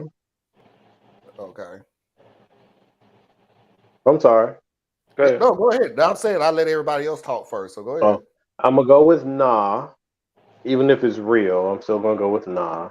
And then I'm gonna say fuck her and her best friend. we getting a divorce. Divorce is happening. It's done. Like, that's done. The moment you went and aborted that baby, we were done. And y'all can come at me all you want to about it's her right, her body, her whatever. I don't give a fuck. Fuck y'all too. When she went behind his back and aborted the baby that they were both expecting in their marriage, even if they weren't married, I still say this part though, but they were together planning for this baby. And then she goes and has the abortion. Okay, well, that's her right to do it. Just because you have the right to do something doesn't mean you should do it. Let's just be real about some shit. Or that it's right to do it in that fashion. Right. So, I mean, but I'm telling you, for me, fuck her. I don't give a damn what happens to her. I don't care if she walk outside the bus catcher. I don't care. We are done. For me, it was the abort because they'll be an Aquarius. But if you believe in the full rights of a woman to have an abortion for any reason that she so chooses, that's as good an excuse as any other.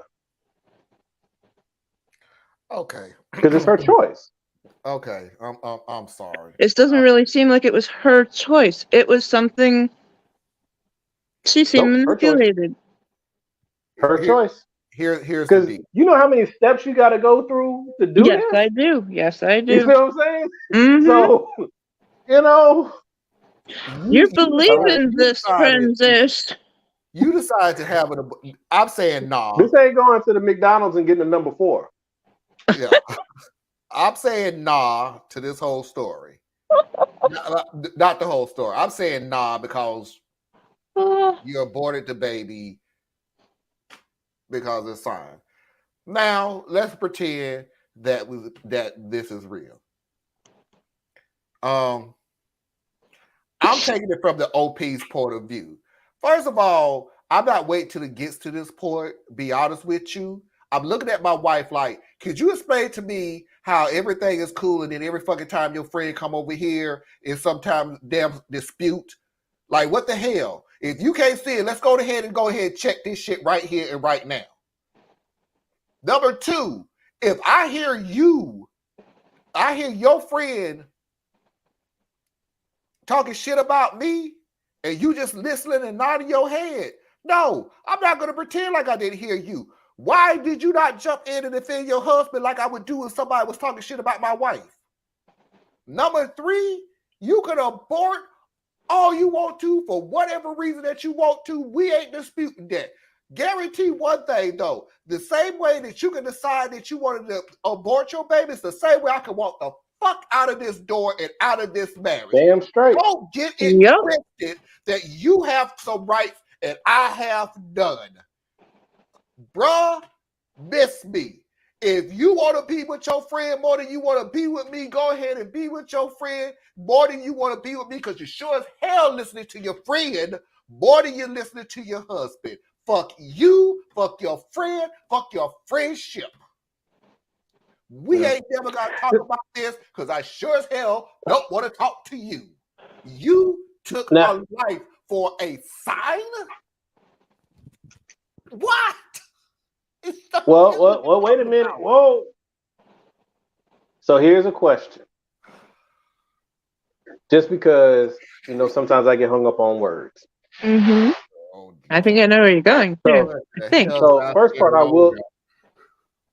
part I will say though is if I overhear you talking shit about me to your friend, I may or may not call you on that one because everybody needs to vent. So I don't care, right? Where I would have stepped in though, there wouldn't have been I didn't say anything, and then a month later, no, that shit ain't gonna happen. Once you said you should abort the baby because it'll be an Aquarius, I'm stepping in the room saying, "What the hell did I just hear?" What? Right? Like you can talk bad about me all you want to, but that's off the wall. Woo-hoo. So I'm coming in hot right there. Right, we're gonna go ahead and have a fight in front of your friend. Yep. we can argue with everybody. I don't care. But going down, different thing, and it is a bit of a pivot, but it's an important pivot.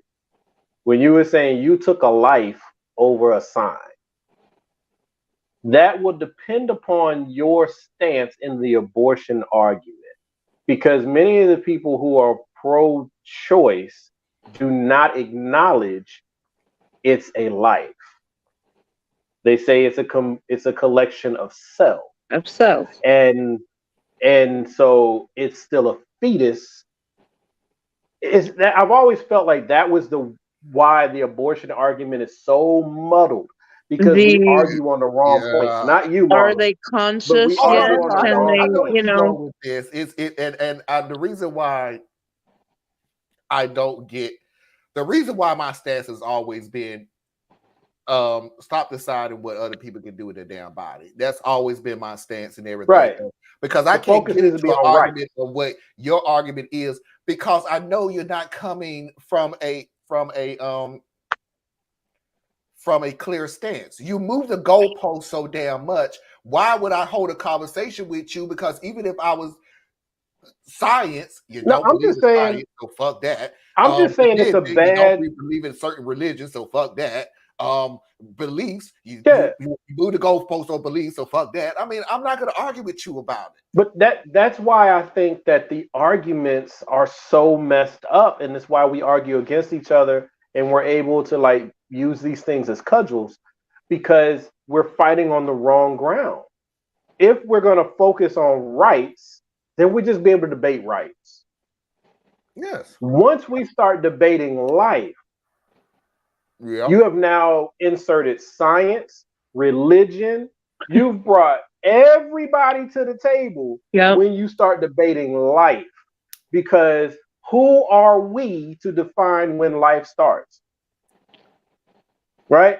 I don't think that we are in a position to argue when life starts. Because you tell me, well, it's just a collection of cells with electrical signals. Is that not life? It continues on and becomes a baby, right? So it's like,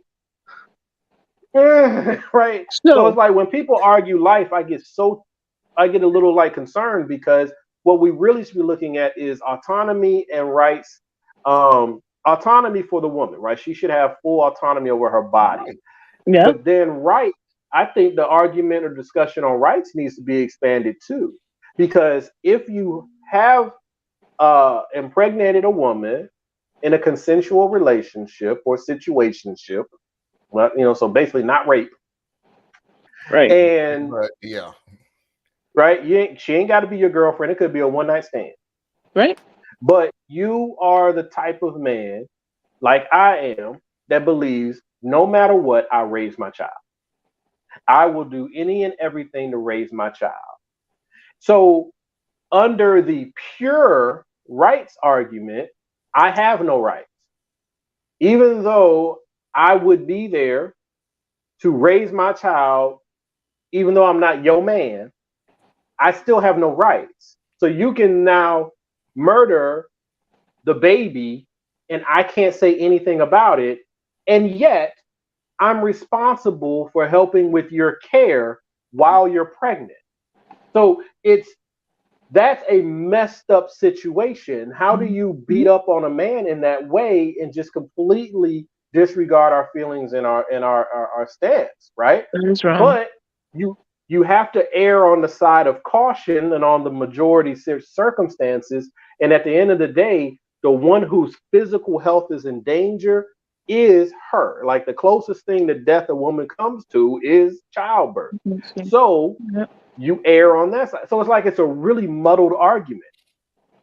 But we got to stay off of the life part, because it's like Jesus or God or Muhammad or whoever, everybody got a perspective. Even Dr. Joseph, who don't even believe in God, he got a perspective. So it messes everything up. It messes everything up on the other end. And I tell you why I just can't hold an argument with you, especially when I keep saying that they moved the goalposts so damn much. Because I look at some of the shows where they so do you believe that you can abort up to 3 weeks before the due date and everything. When and They're there was a talking doctor who, about a post-birth abortion. yes, and the which is not a doctor thing. said there has been No. no record of that ever happening. No, that's not what I asked. No, no, I no, no, asked, are no. you okay with it? That's There not are a records. thing. That's not true. So that's the thing. Everybody's playing this game on semantics and not really going all the way No, that through was it. it. He Like was there is saying no the such thing semantics. as a post-birth abortion, right? That's the baby It's was murder. born and then you killed it. So that's infanticide, right? Yes. But if you could, and there have been abortions, technical term of abortions, right Because before the baby being born, because the baby might have died in the course of being delivered, right? The cord around their neck or something like that. The baby may have died from shock or, because their blood pressure rises, their heart rate rises. Everybody is in a really high state when the baby's being born, including the baby. So the baby died inside the woman, you got to get it out. That's technically an abortion. So it's like, yes, there are late term abortions, but in almost, at least as far as I know, every case, I'm not even gonna say almost every case, there are extenuating circumstances that made that 0.01% occurrence happen. Most abortions are in the first 4 months. That's when they happen. But their argument has always been, and I'm not jumping on you, Theus. Absolutely correct on what you're saying.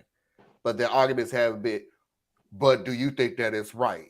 They're not going to tell you unless. I mean, we still got people who says even in the fate of the R word that a woman should still give birth. So whatever.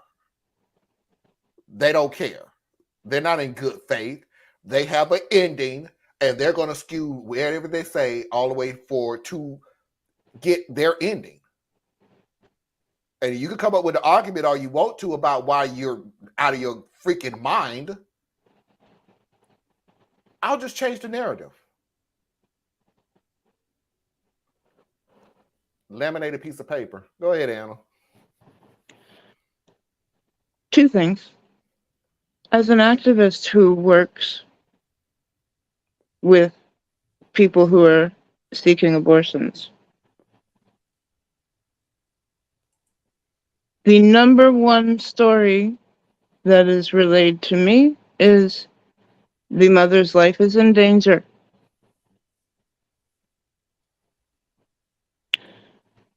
Second, and I have permission to tell this story. My mother, in between my brother being born in 76 and me in 80, was pregnant. 3 Mile Island went off and a lot of women miscarried. My mother and my aunt were actually 2 of them.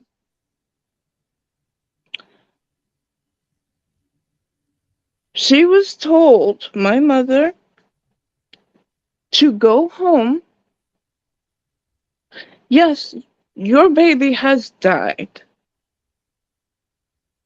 Now go home, because we need to be certain. She wanted a DNC to take now a dead collection of cells that were starting to rot in her body. You have to be in sepsis now for them to do something. It's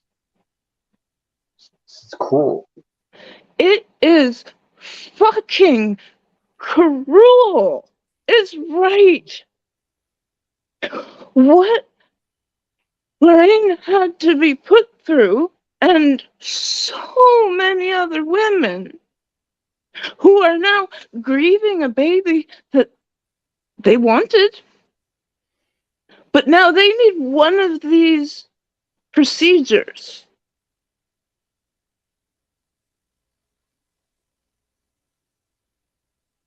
By the time they finally hospitalized her and did the procedure a couple weeks later, the doctor actually told her that it was a putrid mass, quote, end quote, sitting in her belly. I could have not been born. That could have ended her life. It could have ended her ability to have children. If she had just been able to get that when they could confirm no heartbeat before it has a chance to, like I said, rot.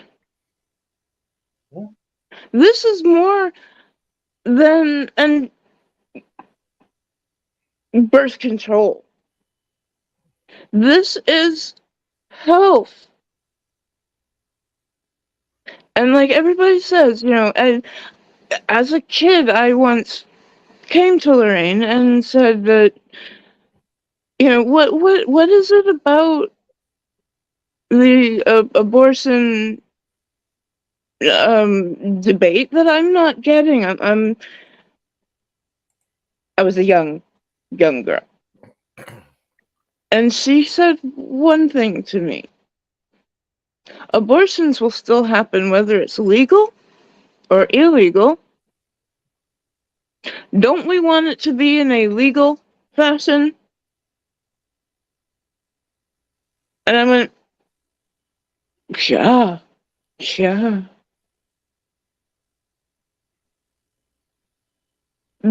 but I think it's important. We have to find a. Oh no, we don't have to do shit. But it's important if you want to, as with any topic, get through to your opposing party. Mm-hmm. You have to define the landscape in which you're going to do battle. Right. So, hello, Mother Heart. If they are coming purely from a religious standpoint, right? They're coming from a purely religious thing. She was put in a religious hospital, and that's why it was delayed. Mm-hmm. Well, I'm not even saying that part. I'm just saying like the people who oppose, abortions or whatnot.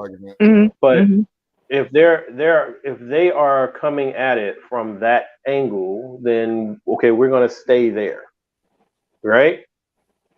Because you're not gonna dance around. We're not gonna play rhetorical fetch, because that's what people love to do. They love to start here and then shift over here, and once that argument's not working, we'll shift back over here. No. Right. So we're gonna do the religious argument. Then I'm gonna ask you, who is the author and finisher of life? And you're gonna tell me that it's God. And I'm gonna ask you, who has ultimate authority and all power? You're gonna tell me that it's God. And you're gonna tell me, who should I place my faith in? Who should I place my trust in?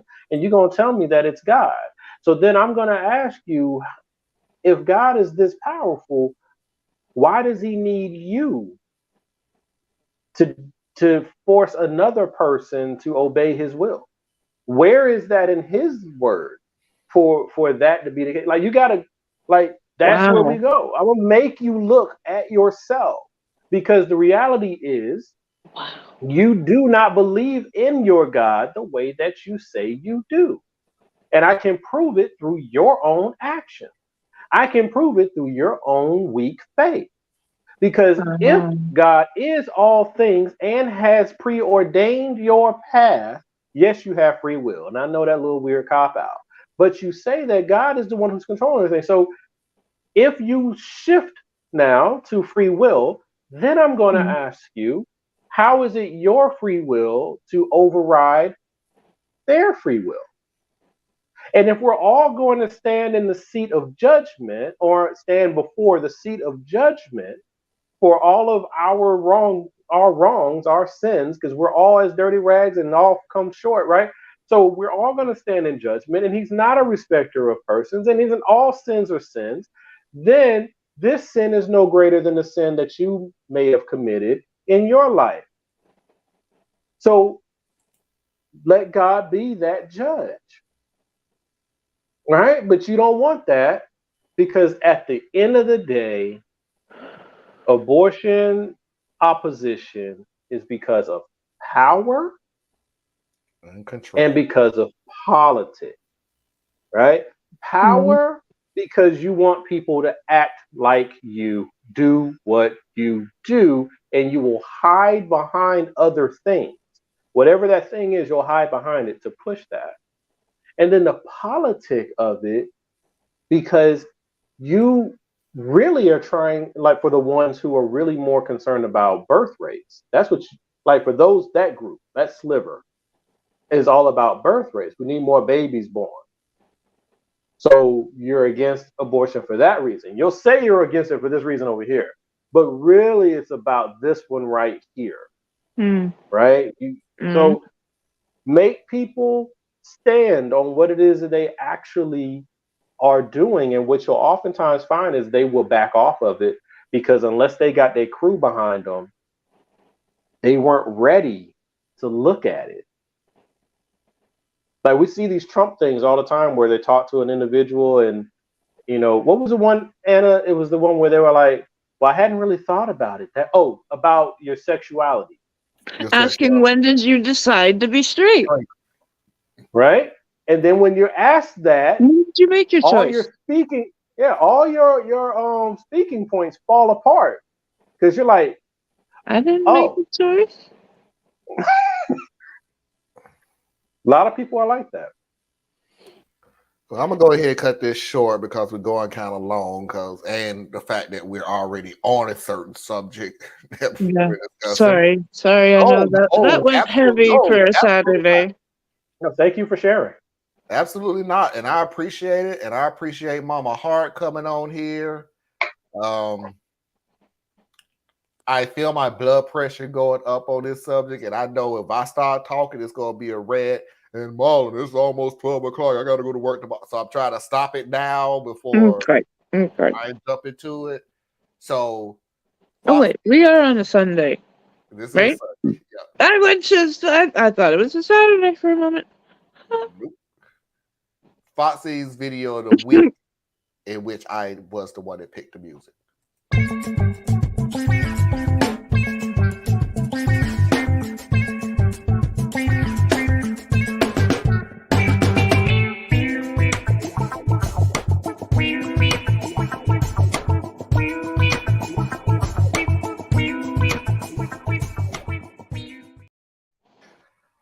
I wanted to cut it short, not only because of the time frame. It is a small portion of what I'm saying. I wanted to cut it short because literally the very first video that we're going to look at is all with the subject that we're talking about right now. Not on abortion, but it does talk about Christianity and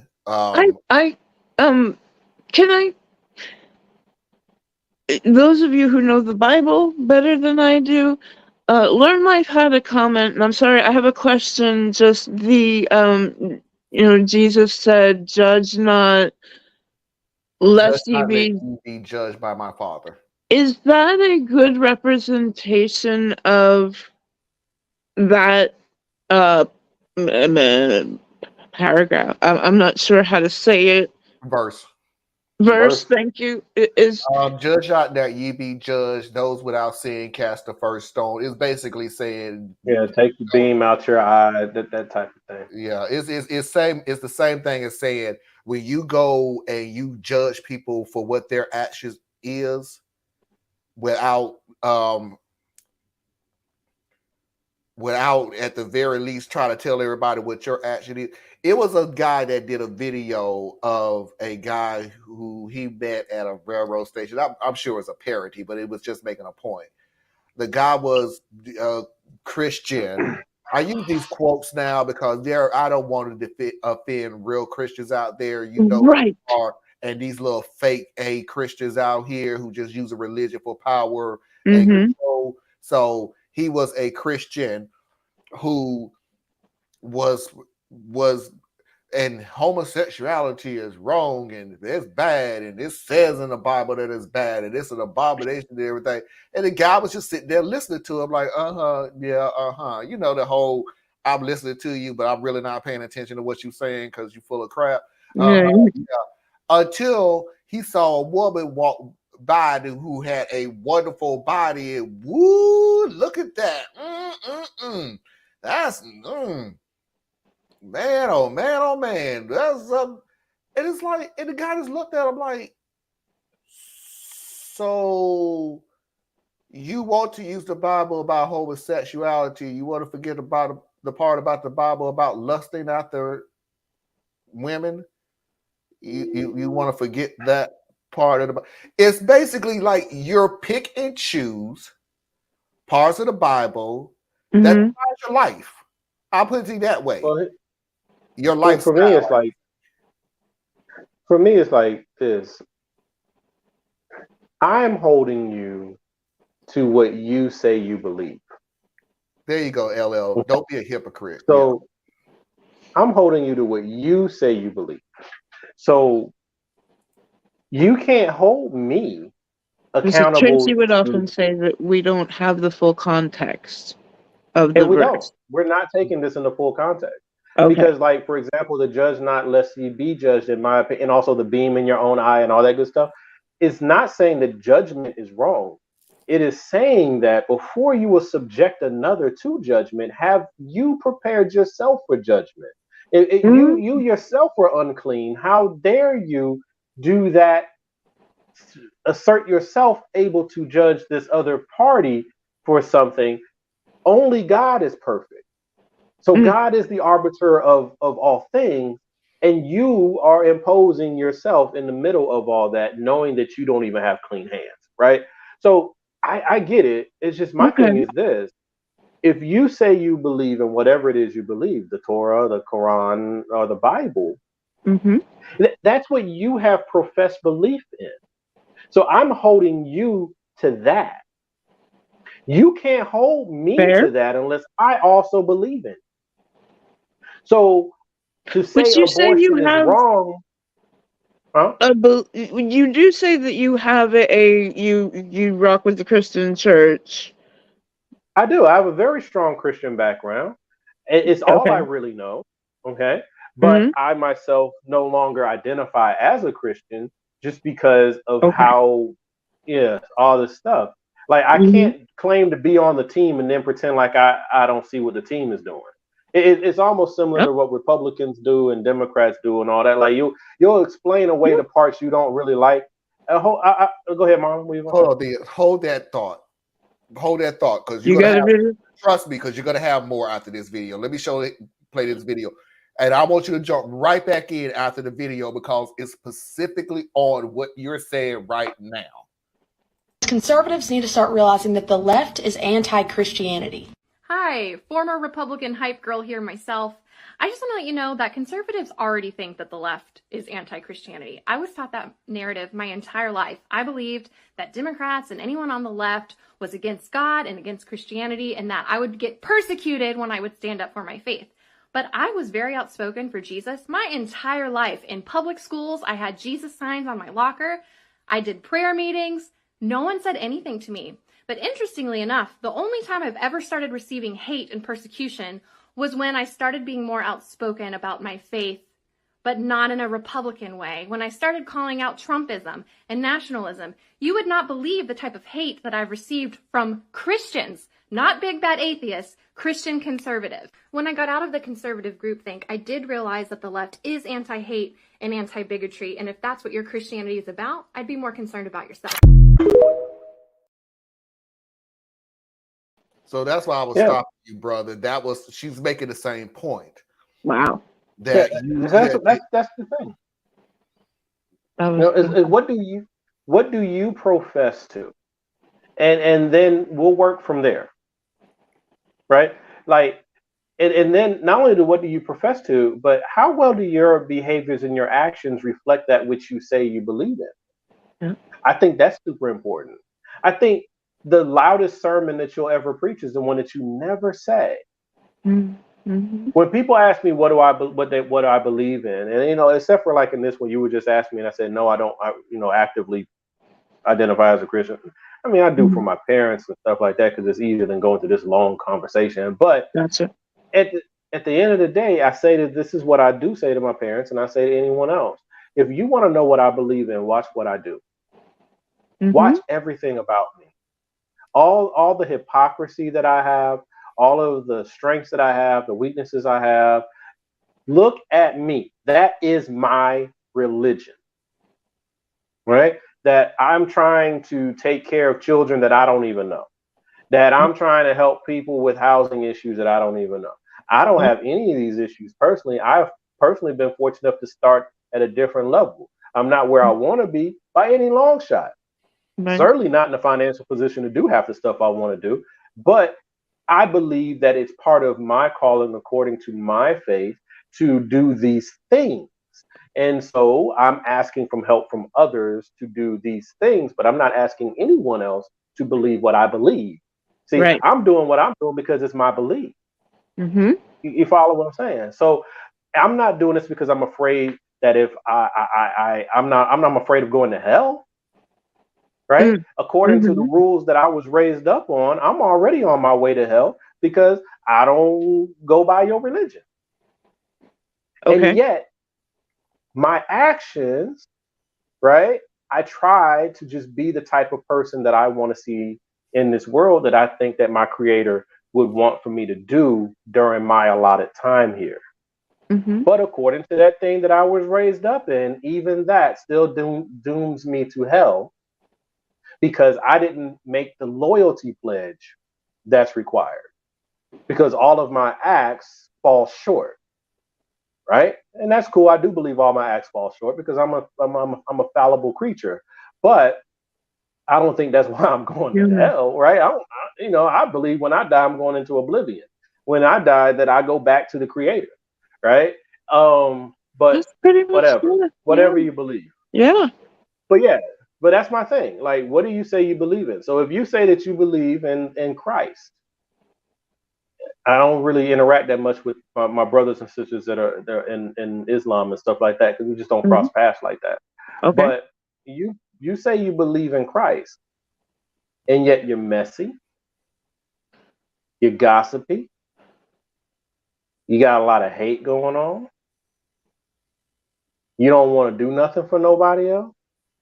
You don't actively try to do nothing for nobody else. But you made the loyalty pledge, so you're okay. That's inconsistent with how I rock. But that's also irrelevant. You say that you are against abortion because of what you say your religion says about it. Well, it just so happens I know a good little bit about your religion too. So let's have that discussion. Either I'm going to learn something, or you're going to learn something, or we both going to learn something. But I do challenge you to make that thing stand up against what you say. No. I told your story. Mama Heart says hello. Hello. And thank you, she says. No, thank you. Thank you. Appreciate it. You never know who is touched by your story. As I tell my children, you don't know who draws strength from you. I do this show. They could be across the room. I do this show knowing that we have low people who watch this show. We're not up there with all the other people with she was. Jesus, Lorraine would often say that Jesus was a hippie. I don't know about that one because I would literally say hippie? Jesus was a progressive. I've always said that about. I don't know about progressive. I would say because progressive. What is a progressive? What's a progressive? Somebody who moves things to a better life, to a better world, to a better outcome, not just for their generation, but the next generations after. That's why I always thought Jesus was more of a progressive than anything else.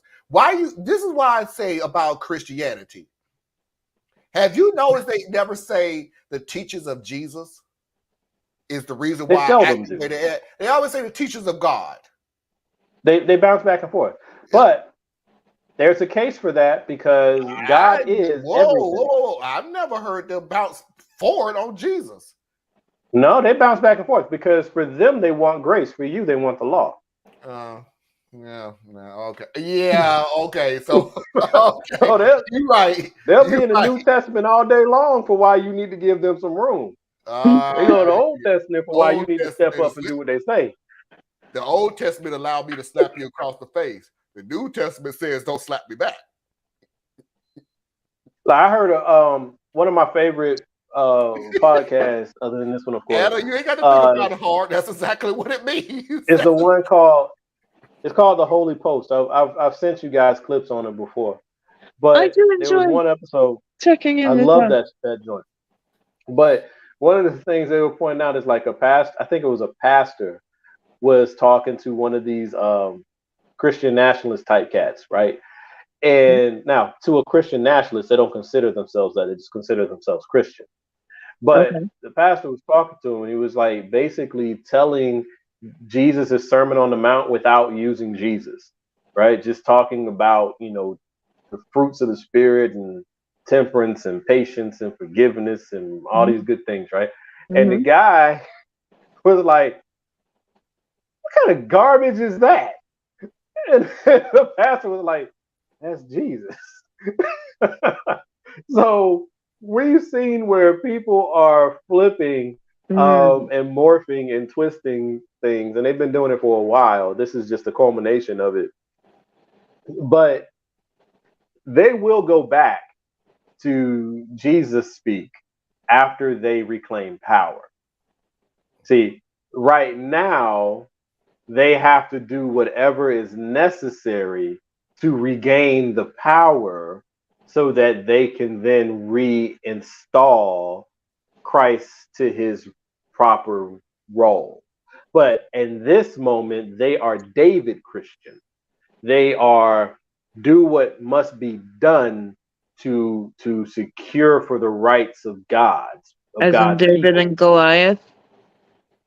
Right. Well, David is the same David, but David is he is one of the most favorite characters out of the Old Testament because he was a complicated man, but he is viewed to be out of God's own heart, right? Because he's a descendant of Abraham, and Jesus comes out of David's lineage, and it's all this stuff, right? Abraham, so, oh wow, okay, right.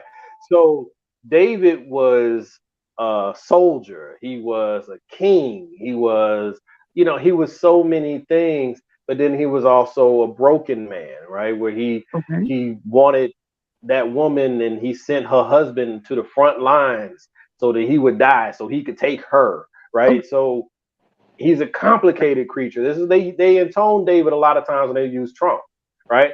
David wasn't perfect. Trump isn't perfect. David did bad things. Trump did bad things. But all of this at the larger point was to move God's people forward for the glory of God and his kingdom.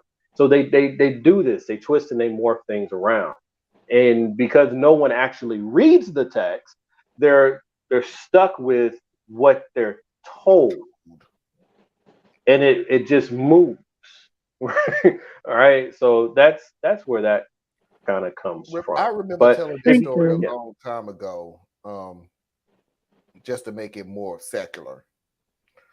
Remember all the crap we went through with Trump, all the way up to the election.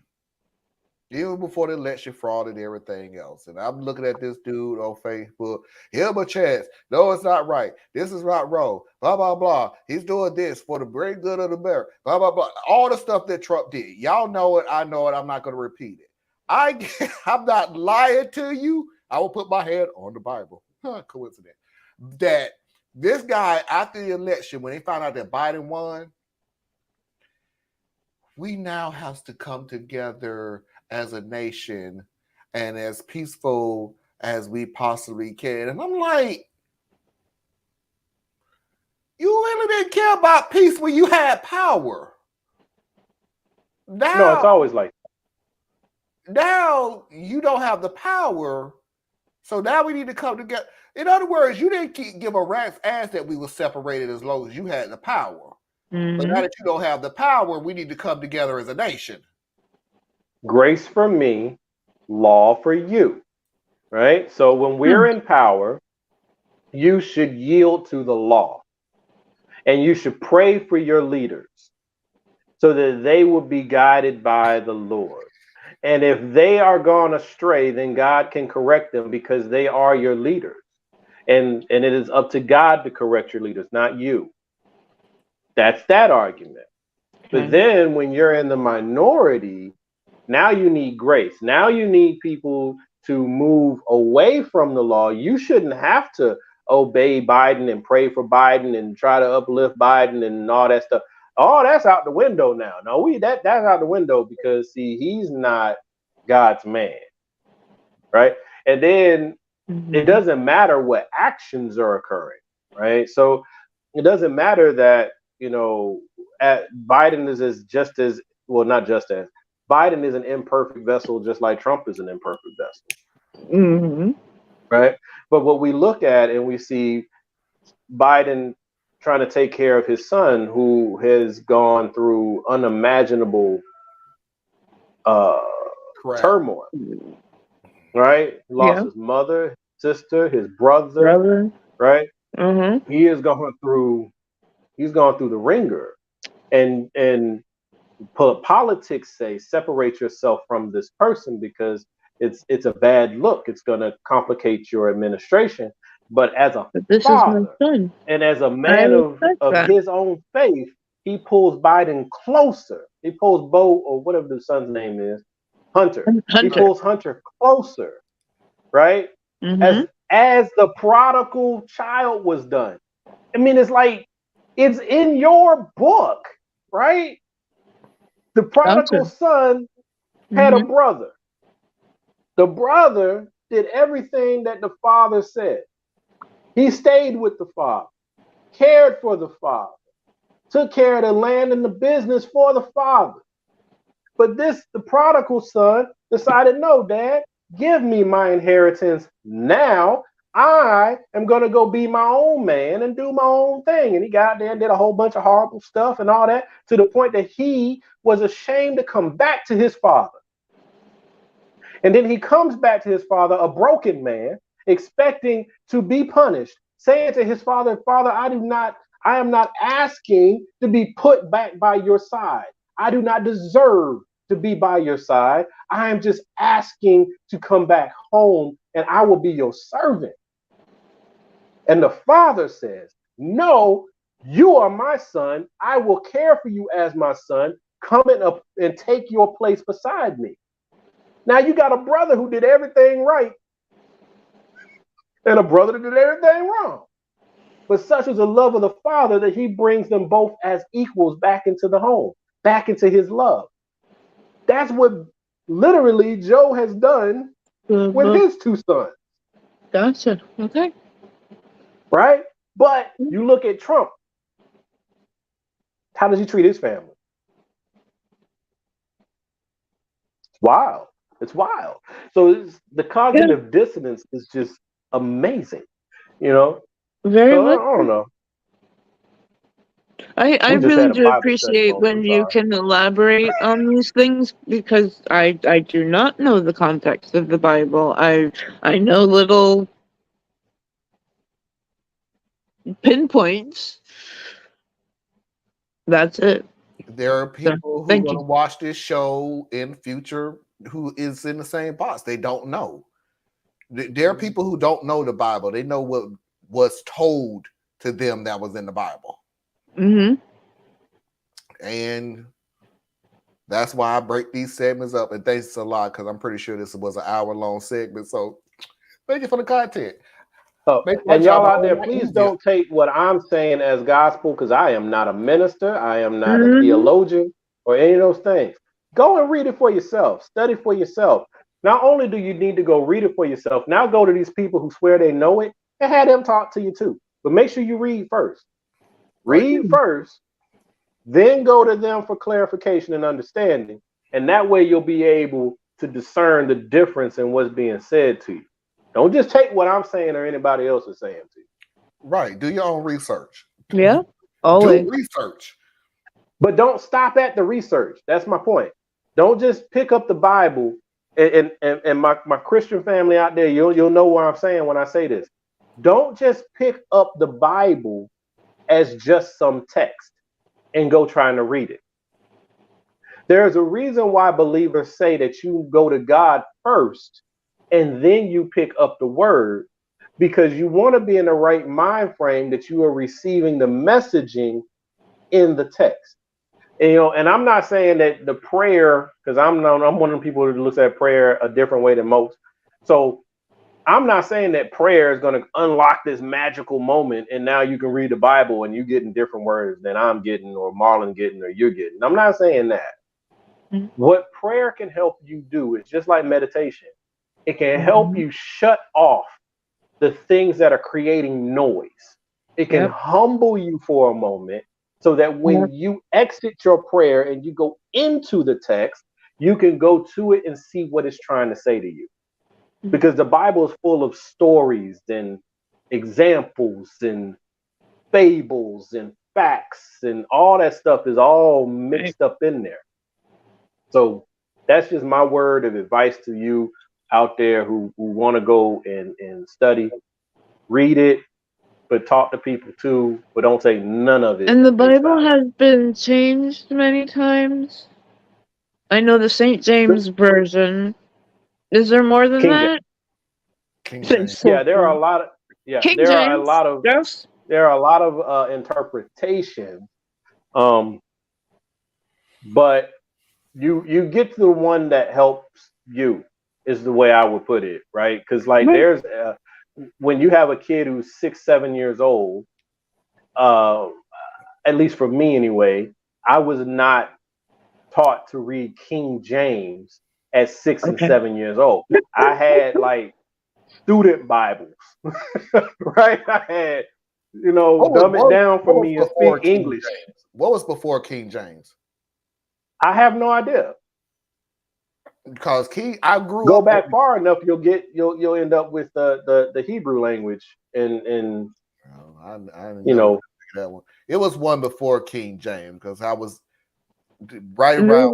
Weren't they scrolls written in Greek? No. I mean the Bible itself. I was around when the King James version came out, and I was understanding the King James version a lot more than what came beforehand. Because the one that came beforehand, bruh, I ain't understand a freaking word that I was reading, let alone pronouncing what they were saying, and let alone, I don't know if thou was an and was a thus, and thus was a thee, and hookah, looka, laka, laka. I didn't understand what they were talking about, and you're trying to tell an 8-year-old boy, go read your Bible. For what? I have no idea what you're saying right now could save my life, and I have no idea what the heck is being said. Even if that's it's part of the issue. To me. That's part of the issue. That's why religion, almost all of them, is dictated through word. That's why we have pastors and priests and so forth, because we're expecting them to be more learned in the subject, so that they are not just reading it to us, but after they read it, they give us the interpretation so that we can absorb it, right? Because if you read these new versions, they're written like in plain speak in a way, but you lose. But if you know King James, you know that you've lost some of the message when you're reading the new version. And then King James was a rewrite, because he didn't like certain rules that were in the Bible that were getting in his way. So that was a political adjustment. And then you go further back and you get into like some of the Greek things like you were saying, but the Greeks are not the foundation of where this religion came from. So they stole it. And then you Right. go further back. It's like you keep going back, and you'll end up back at the So, Torah, which is where the Old Testament is coming out of. So that's why I think people who are believers try to get it across that you can't just pick this thing up like any book off the shelf, right? You have to, I don't know how to explain it. But. and wasn't Tracy, if you could answer me that, could you put up her last comment, Marlon, please? Sure. The Tyndale Bible, was that something done around Henry VIII and, before he broke from Rome, I guess it was? Just wondering where that I don't comes know from. the history like that. I don't know the history. Right. I don't know. We're learning today, folks. We're, Like I said, thank you for the I content. got questions. That's all right. That's fine. Thank you for the content. You're not the Anna. Woo, I'm getting real familiar. Anna. We're like, who's that? I don't even know. I have a cousin-in-law named Ann, so I was like, Ann? No. I do this show because I know beyond a shadow of a doubt that people have questions, not only because of religion, but on politics, on social issues, or everything else, that they just don't want to stick their neck out there and ask because they feel, and I'm not talking about you, Anna, but they feel No, stupid. I'd love to stick. If they feel stupid before asking because for some reason society has made it that your age determines your education on different subjects, and that's effing wrong, and it should be abolished, that training of thought. If you lose yourself in that moment before you ask the question that, is this the right question? Is this a stupid question? You know what? It's the stupid questions that are often not stupid. It's not. And you know Well, what? there are such things as There are some. You know Don't get what me you wrong. know. That's the deal. Is you know what you Lauren know. Boebert has a lot of them. Yeah. Oh God. Oh. No, but I mean, no. I got some really good advice from my sister some time back. That is during Henry VIII. Yeah. Wow. Okay. But once again, remember this stolen in a lot of cases. So right. He who has the power edits what makes it to the next. Right. Who was with the Latin and then could translate that into English had a lot of power. Yeah, and then back then, the vast majority of people were illiterate, so it was only the elite who even had the text, so they could say whatever they wanted to. That movie. I think it was illegal for poor people, to the commons in England, to own a Bible at a certain time because that text was too holy for them. It could only be interpreted by priests, deacons, archbishops, etc. And then you look at what happened when they came here and enslaved people. They turned around and said the only text you could have access to is the Bible. Wow. So there's a lot that goes into this thing. Yeah. A lot that goes into this thing. I told you a story about Cain and Abel. It's one of the many stories of Cain. We know the story of Cain and Abel.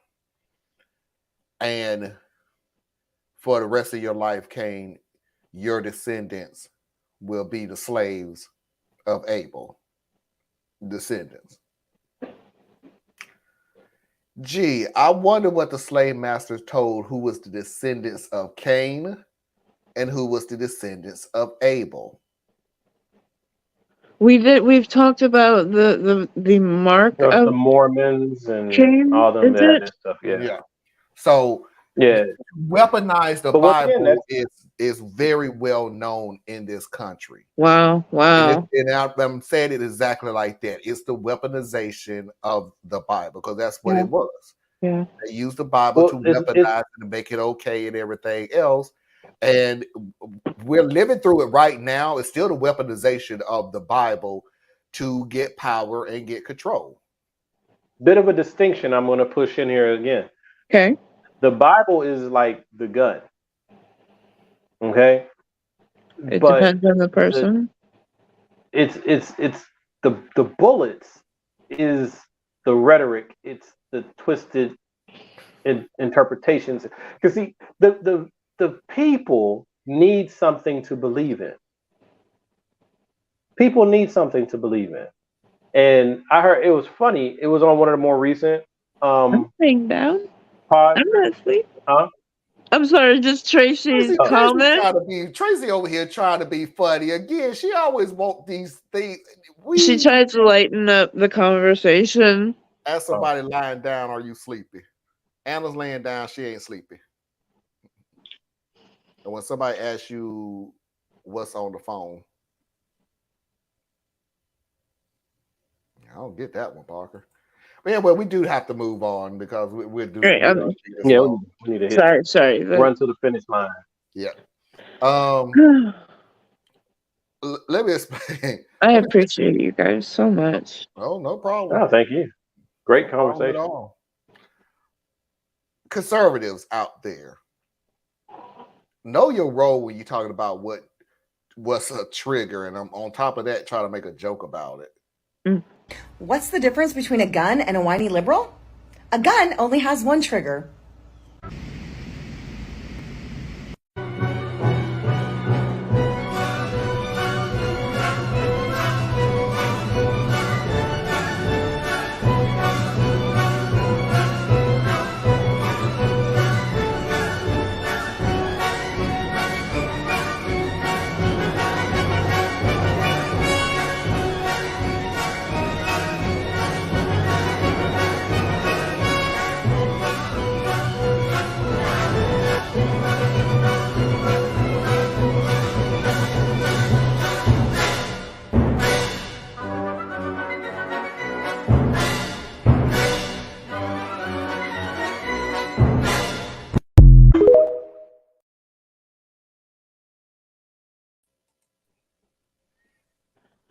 And the irony will be lost on them. It will be.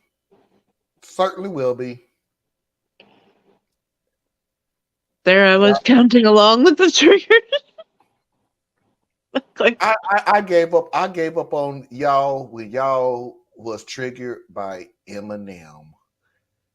I'm done. I'm just I can no longer take you seriously as a you Eminem. I'm done. Kaepernick, I got it. I don't get it, but I get it. Kaepernick, I get it. Disney, as many people make a joke about it, I even get that. I honestly do. I even get on The Little Mermaid.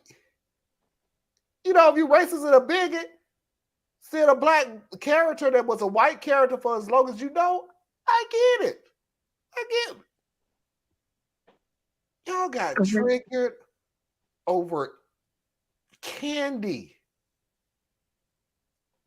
And you want to?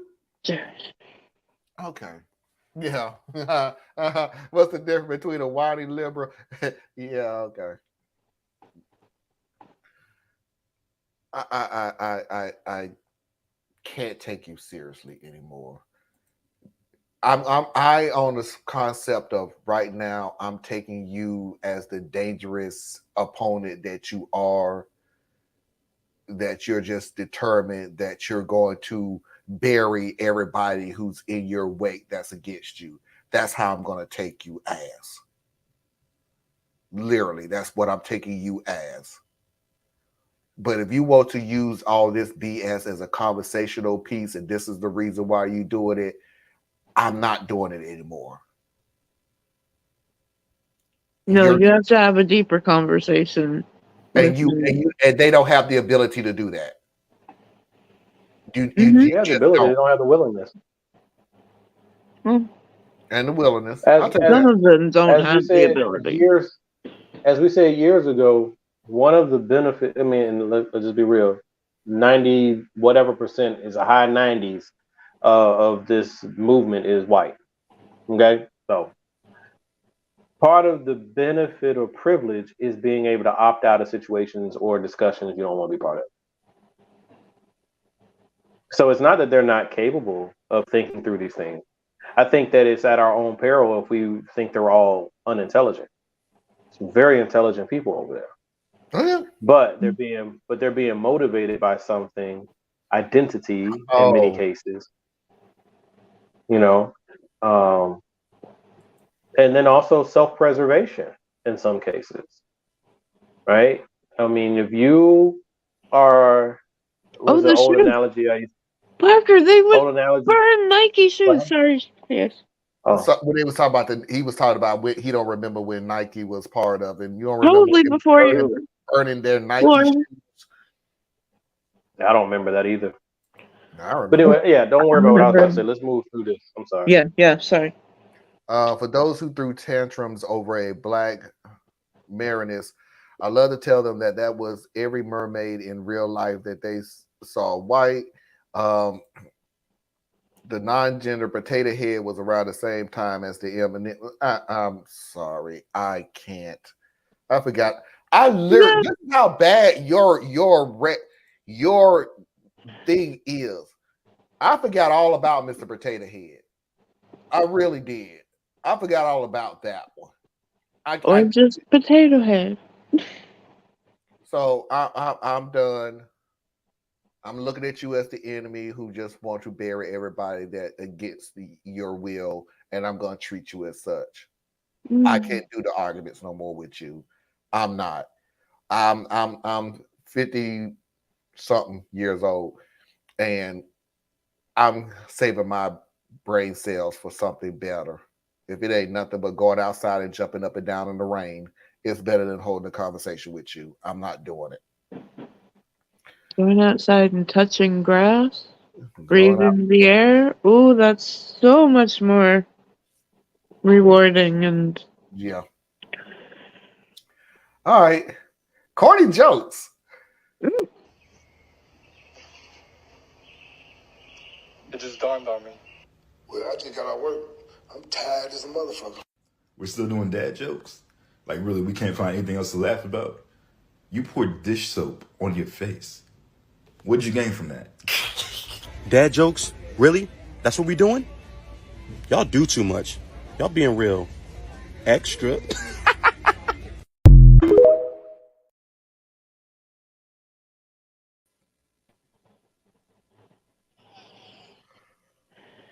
if it brings you joy, wonderful.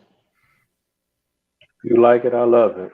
There's probably a product that I could have brought out called Joy.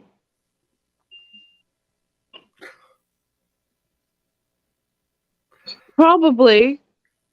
I don't know. I think it's time to bounce to the next topic.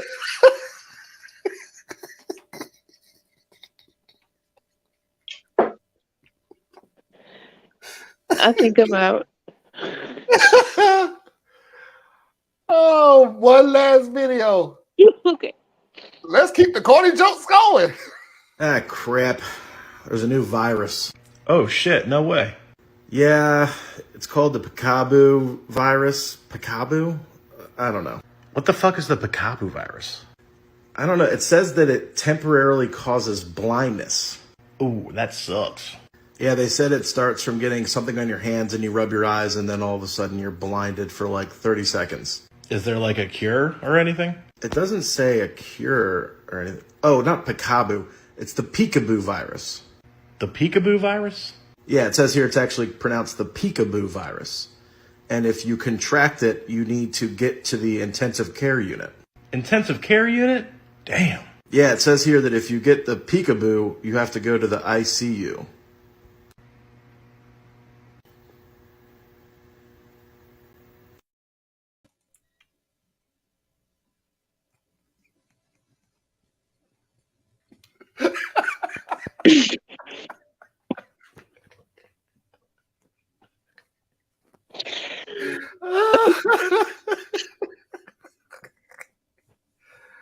That was cute.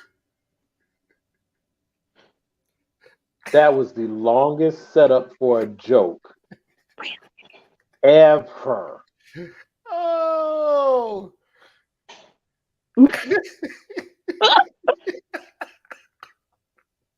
I'm tired. So was that joke? Oh, yep. See, Tracy loved it. Tracy loved the joke. I'm done. And now for me to dissect the joke. Oh my 30 God. seconds? It said rub your eyes for 30 seconds. You go blind. Who does that in the game of No, peekaboo? they said if you touch your eyes, you go blind for 30 seconds. Who touches their eye in peekaboo? It's just peekaboo. It goes kind of fast. Don't ever start that game with a little kid though. Ooh, good Lord. I would do that with my nephew, and he really loved it. Man, yeah, but he loves it for like an hour. And I've had hours to be with him, so I was happy to. That's sweet. I'm like, hey kid, I'm here. I'm not there yet. Yeah, I'm far. Nah, I'm just playing. I love little kids. I just hate that game. We did a lot of that. Where they can find you. Yeah, about that. I guess you can go to complexsimpleman.com. Ain't nothing new on there right now, though. So you're keeping the website up? Okay. Yeah, because I'm going to start posting videos periodically, but it's just not the main thing I'll be doing. That'll be more of my mental health channel. Okay. Thank you. I can be found at BorreliaEtc.com. BORRELIAETC.com. And I have been working on a video for a couple of months. I must apologize because I've said before, yeah, I'm working on, and yeah, I got really, really ill for a bit, and so I'm working on it.